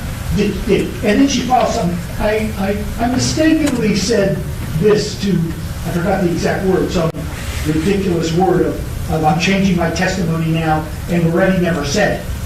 Where she then admitted that she said it to Mr. Pryor, but now says she didn't. That's not relevant to this case. And I'm sorry, just because he's the elected state attorney doesn't mean he shouldn't be held to the same standard as his underlings and held to the standard of telling the truth about hearing a statement from a prosecutor who either lied then or is lying now. Because it's evident that she, in her own words, said, I said something, I didn't mean it. She's a trained lawyer. She misstated the lead detective in the case, admitted that he tried to have the guy commit perjury, but then she mistakenly meant somebody else said something else. That's preposterous. And it should show you that we, in good faith, need to ferret out what really happened. Because it's both said in some of the various Brady notices that change her story. Hold on. Yeah. Yes, sir. Well, let me start at the report. First concern is good. I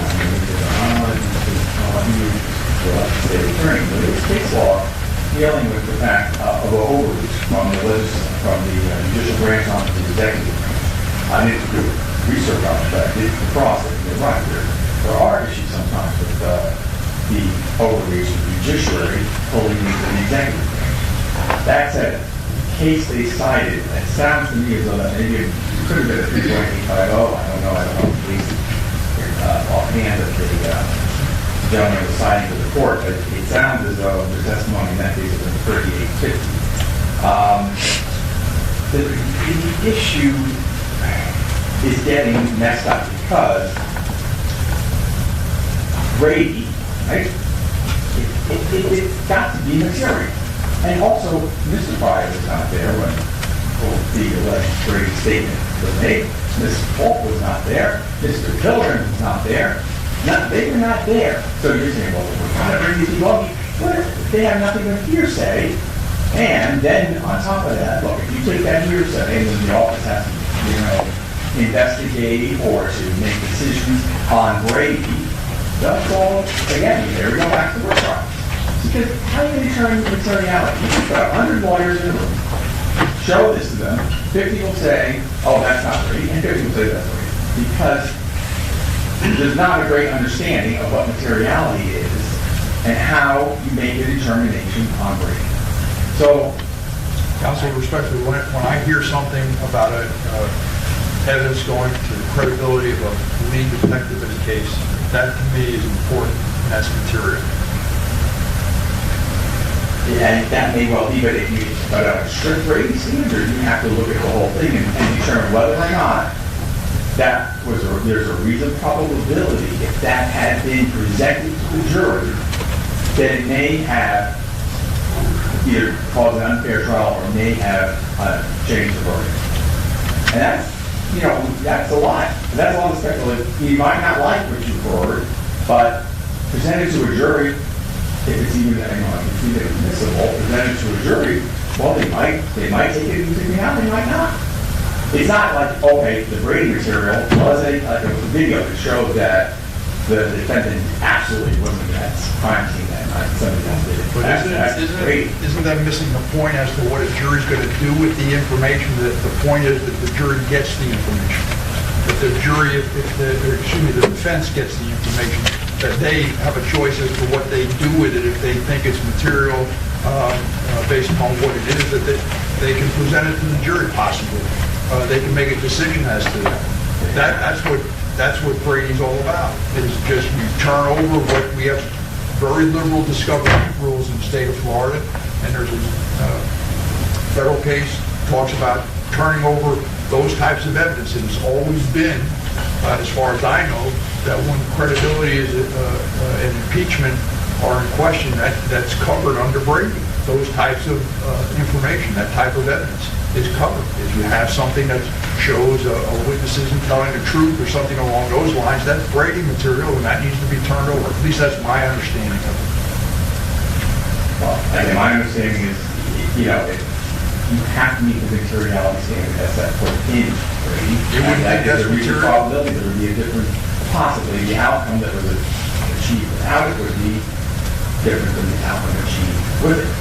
That's the last part of the problem. That I agree with. Actually, Your Honor, that is not, that's one of the, or it can be interpreted, does it cast a light on it that you can't be comfortable or confident in the verdict? So we're getting a feel. I guess the question really is whether or not, assuming that they subpoenaed the key people in the office, Ms. Falk, Mr. Killeran, and Mr. Pryor, and you file your motion to quash again, what is the viability of that, and what should my ruling be? I ruled this morning, not the same issue. This has to do with disqualification of the state attorney's office as well as that, but I didn't hear, and I know your argument is about prejudice. There's no actual prejudice, and that's, so you wanted me to strike the whole motion. I didn't. I let them put on what they want, and I know they didn't put all the evidence that they thought they needed in here, but I didn't see how we got to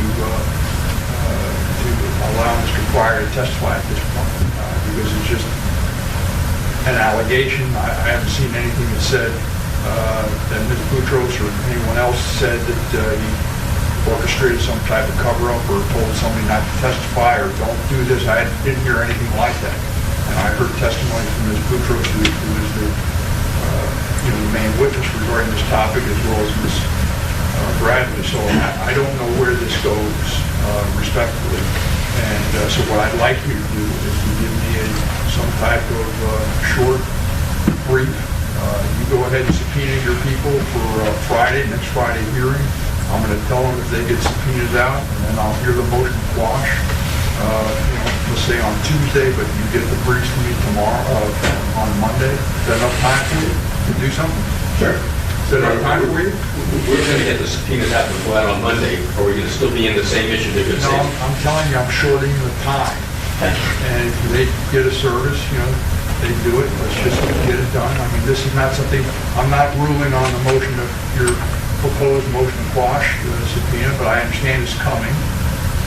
I just want this to move along in some type of reasonable manner. Is that all right? You will get you on Monday. Give me a short brief. Short interaction, go with our reasoning for why the court's restraining was. That's fine. Then we can do something at the same time. Why I should allow Mr. Pryor and the powers that be in the state attorney's office to testify. I'll have that chance to do it. We can talk about it on Tuesday, and then just tell Mr. Pryor and Ms. Falk and Mr. Killeran that there's a possibility they could be subpoenaed. The subpoena process is ongoing. There might be a hearing that their testimony would be required on Friday, but I haven't made that decision. And would you like this short brief by the close of business on Monday, or That's fine. Close the business. Is that good for you? We follow whatever the court says. All right, so you get it on Friday, and we'll do it, on Monday. I misspoke, I apologize. And we'll set something up for a hearing. It's Tuesday, or you need one to do it Wednesday? Is that all right? No idea what our schedule is. Certainly. I know that they're supposed to be here, but I don't know where I'm supposed to be.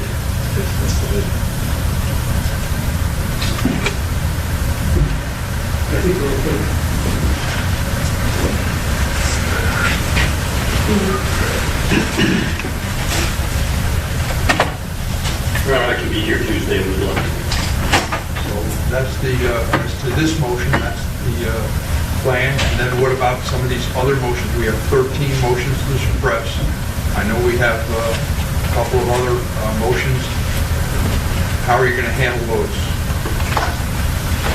With regards to the runner, there's a couple of different options. We can look at if we're going forward on those on the week of the 16th. My suggestion would be to set 2 or 3 each day so that we can be adequately prepared for them. Some of them may not require testimony on each individual motion. Maybe they do all of the testimony on some of the motions to suppress sometime on like the 6th. Mr. Aronson, does that work for you? Your Honor, as I said, I'll make anything. So assuming that's the case, now what happens if I grant defendant's request that you're out off the case, Ms. Bradley? Who's come in to take over? We'll address that if we have to, Your Honor. Pardon me? We will address that if we have to. On that issue, Your Honor, we don't want to play around. We anticipate calling Ms. Bradley in our case. Counsel, I think you made that clear to me before. I've said that at least I just want to make it very 3 or 4 times that I received a notice, and I know counsel suggested he wasn't aware of it, but I received a witness list that she was going to be a witness. And when I say a witness, I'm talking about your case in chief. That's what your intent is. Yes. That was made clear to me. My suggestion on that, you will, everyone go through all of this short memorandum on that issue. That's fine. You can do it the same if you want. Thank you. Anything else to discuss now? What are we doing Monday? Nothing. Fair enough. I like it. I mean, well, my understanding is you want to hear the motion. Let's just make sure we have a batting order. You want to hear the motion to dismiss? That's going to be heard on Tuesday. You're going to have memos to me by Monday, 5 p.m. Do you have that, Travis? That's what everybody agreed to, correct? Today's Friday. No, I thought the actual motion judge would be next Friday. Correct. Because we need those witnesses. Tuesday's the motion to quash. Right. Your Honor stated. Correct. That is correct. I apologize. You're right. You're right. I misspoke. So the motion to quash will be, there's nothing new in your motion to quash, correct? It's going to be the same basic argument, right? And you'll get that out, and you're going to go ahead and get your subpoena. So that's on Tuesday, right? You'll have the memos on Monday by 5, and then the motion to dismiss is on Fridays. Is that correct? What date is that? Can we move that up, Judge? Is we do the motion to quash Tuesday? I'm just asking you what date you're doing. So we're talking about Tuesday the 10th is the motion to quash. When are we having the motion to dismiss? I said Friday? That's what I thought, but council's saying you should move it up. Can we go Wednesday? Would that be a problem if we know who's going to testify? Why couldn't we go Wednesday? You are talking about the chief state attorney and the state attorney. I mean, they've got incredibly big staff. It's very hard. So you're saying Friday would be better? All right, so Friday. All right? So that's the 13th on the motion to dismiss. And then on the motions to suppress and the motion, there's a couple of motions limiting, I think, as well. We're going to start those on the 16th. Is that correct? So that would be, state's suggestion would be that just based on the number of them, 3 or 4 between each day, Monday, Tuesday, and Wednesday. Do you need different witnesses for these? There are so many of them, I haven't even fully reviewed each one in depth. There are some that would require other witnesses on that. And then the state also has motions that I've been trying to file other areas that didn't hear, so I actually need to get those completed. But on the 16th. So you're going to start with motion to suppress on the 16th. Correct. So which order do you want to have the motion done? Which one goes first? We'll have to go through them, and I'll see which ones we can have the most witnesses in common.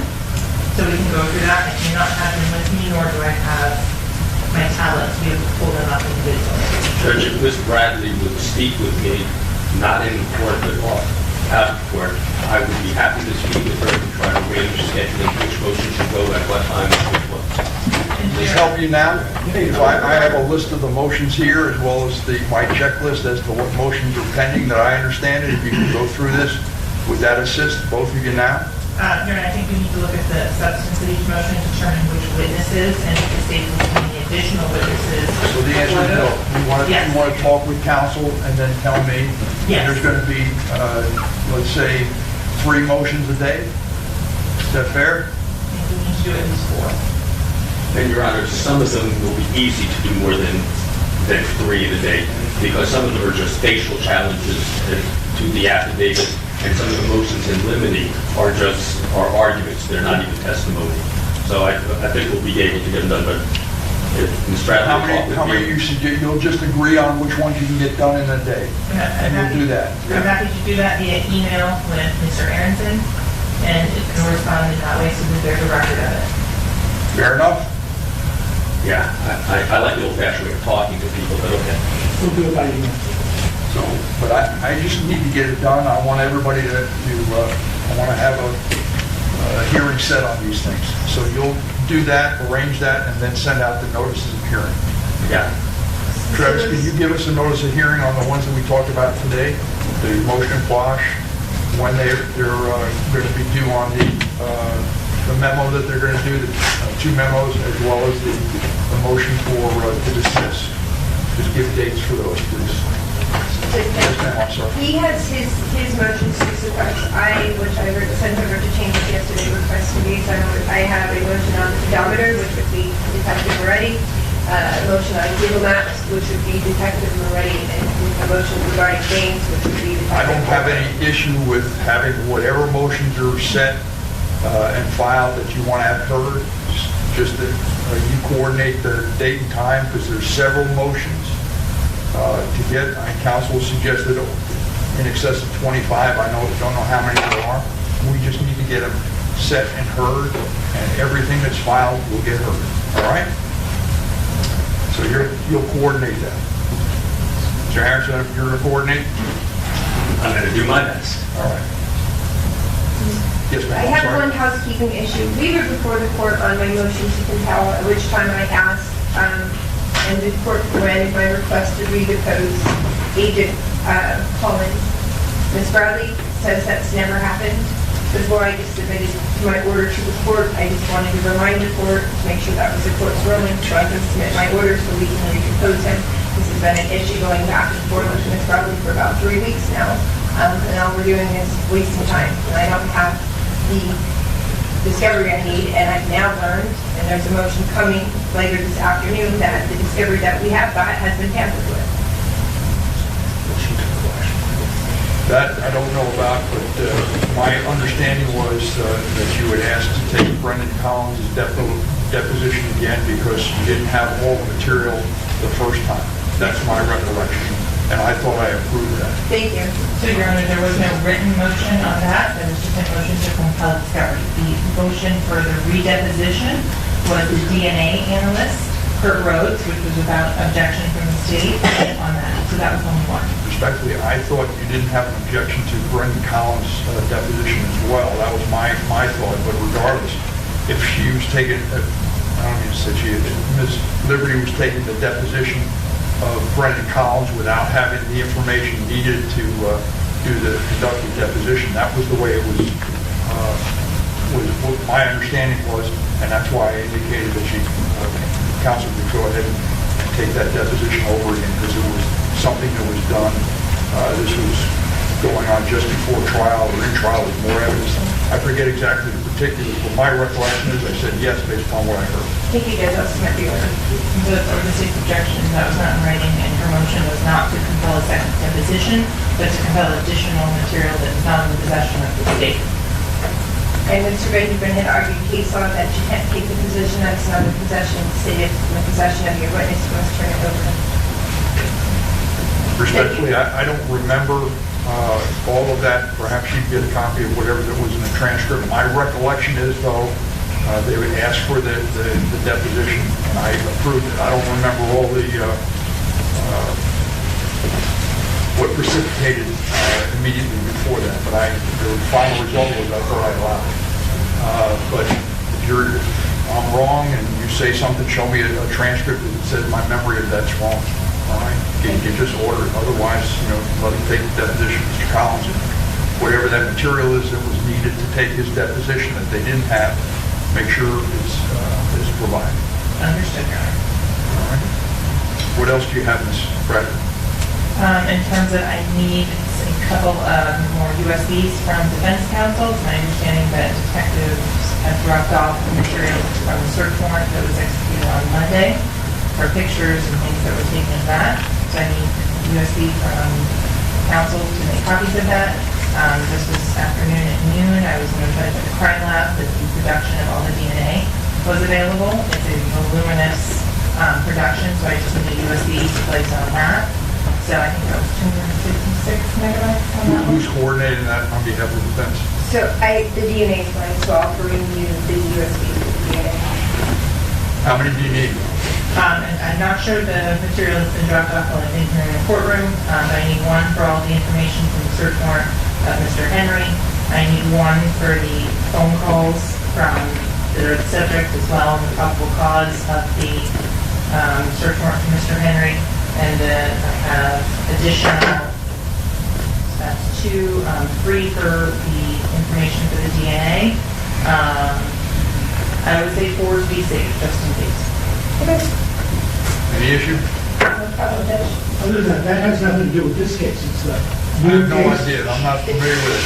The DNA, yes, does. Oh, okay, I'm sorry. Anything else to discuss? Could we just clarify, I'm so sorry, Your Honor, could we just clarify, because Mr. Erickson came over here and we just wanted to be sure. The memorandum for the motion to quash protective order as well as memorandum concerning... Monday at 5. Monday at 5. Monday at 5. Okay, and then the motion to dismiss is scheduled for Friday morning at 9 a.m.? Yes. Do we have anything on the document Friday, 9 a.m.? Pardon me? I have one other case prior to that, shouldn't take long. And the motion to quash will be heard on Tuesday? Yes, 9 a.m. 9 a.m., thank you, Your Honor.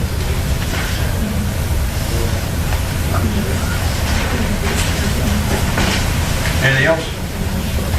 Not hearing anything? Thank you, we're adjourned. Thank you too, guys.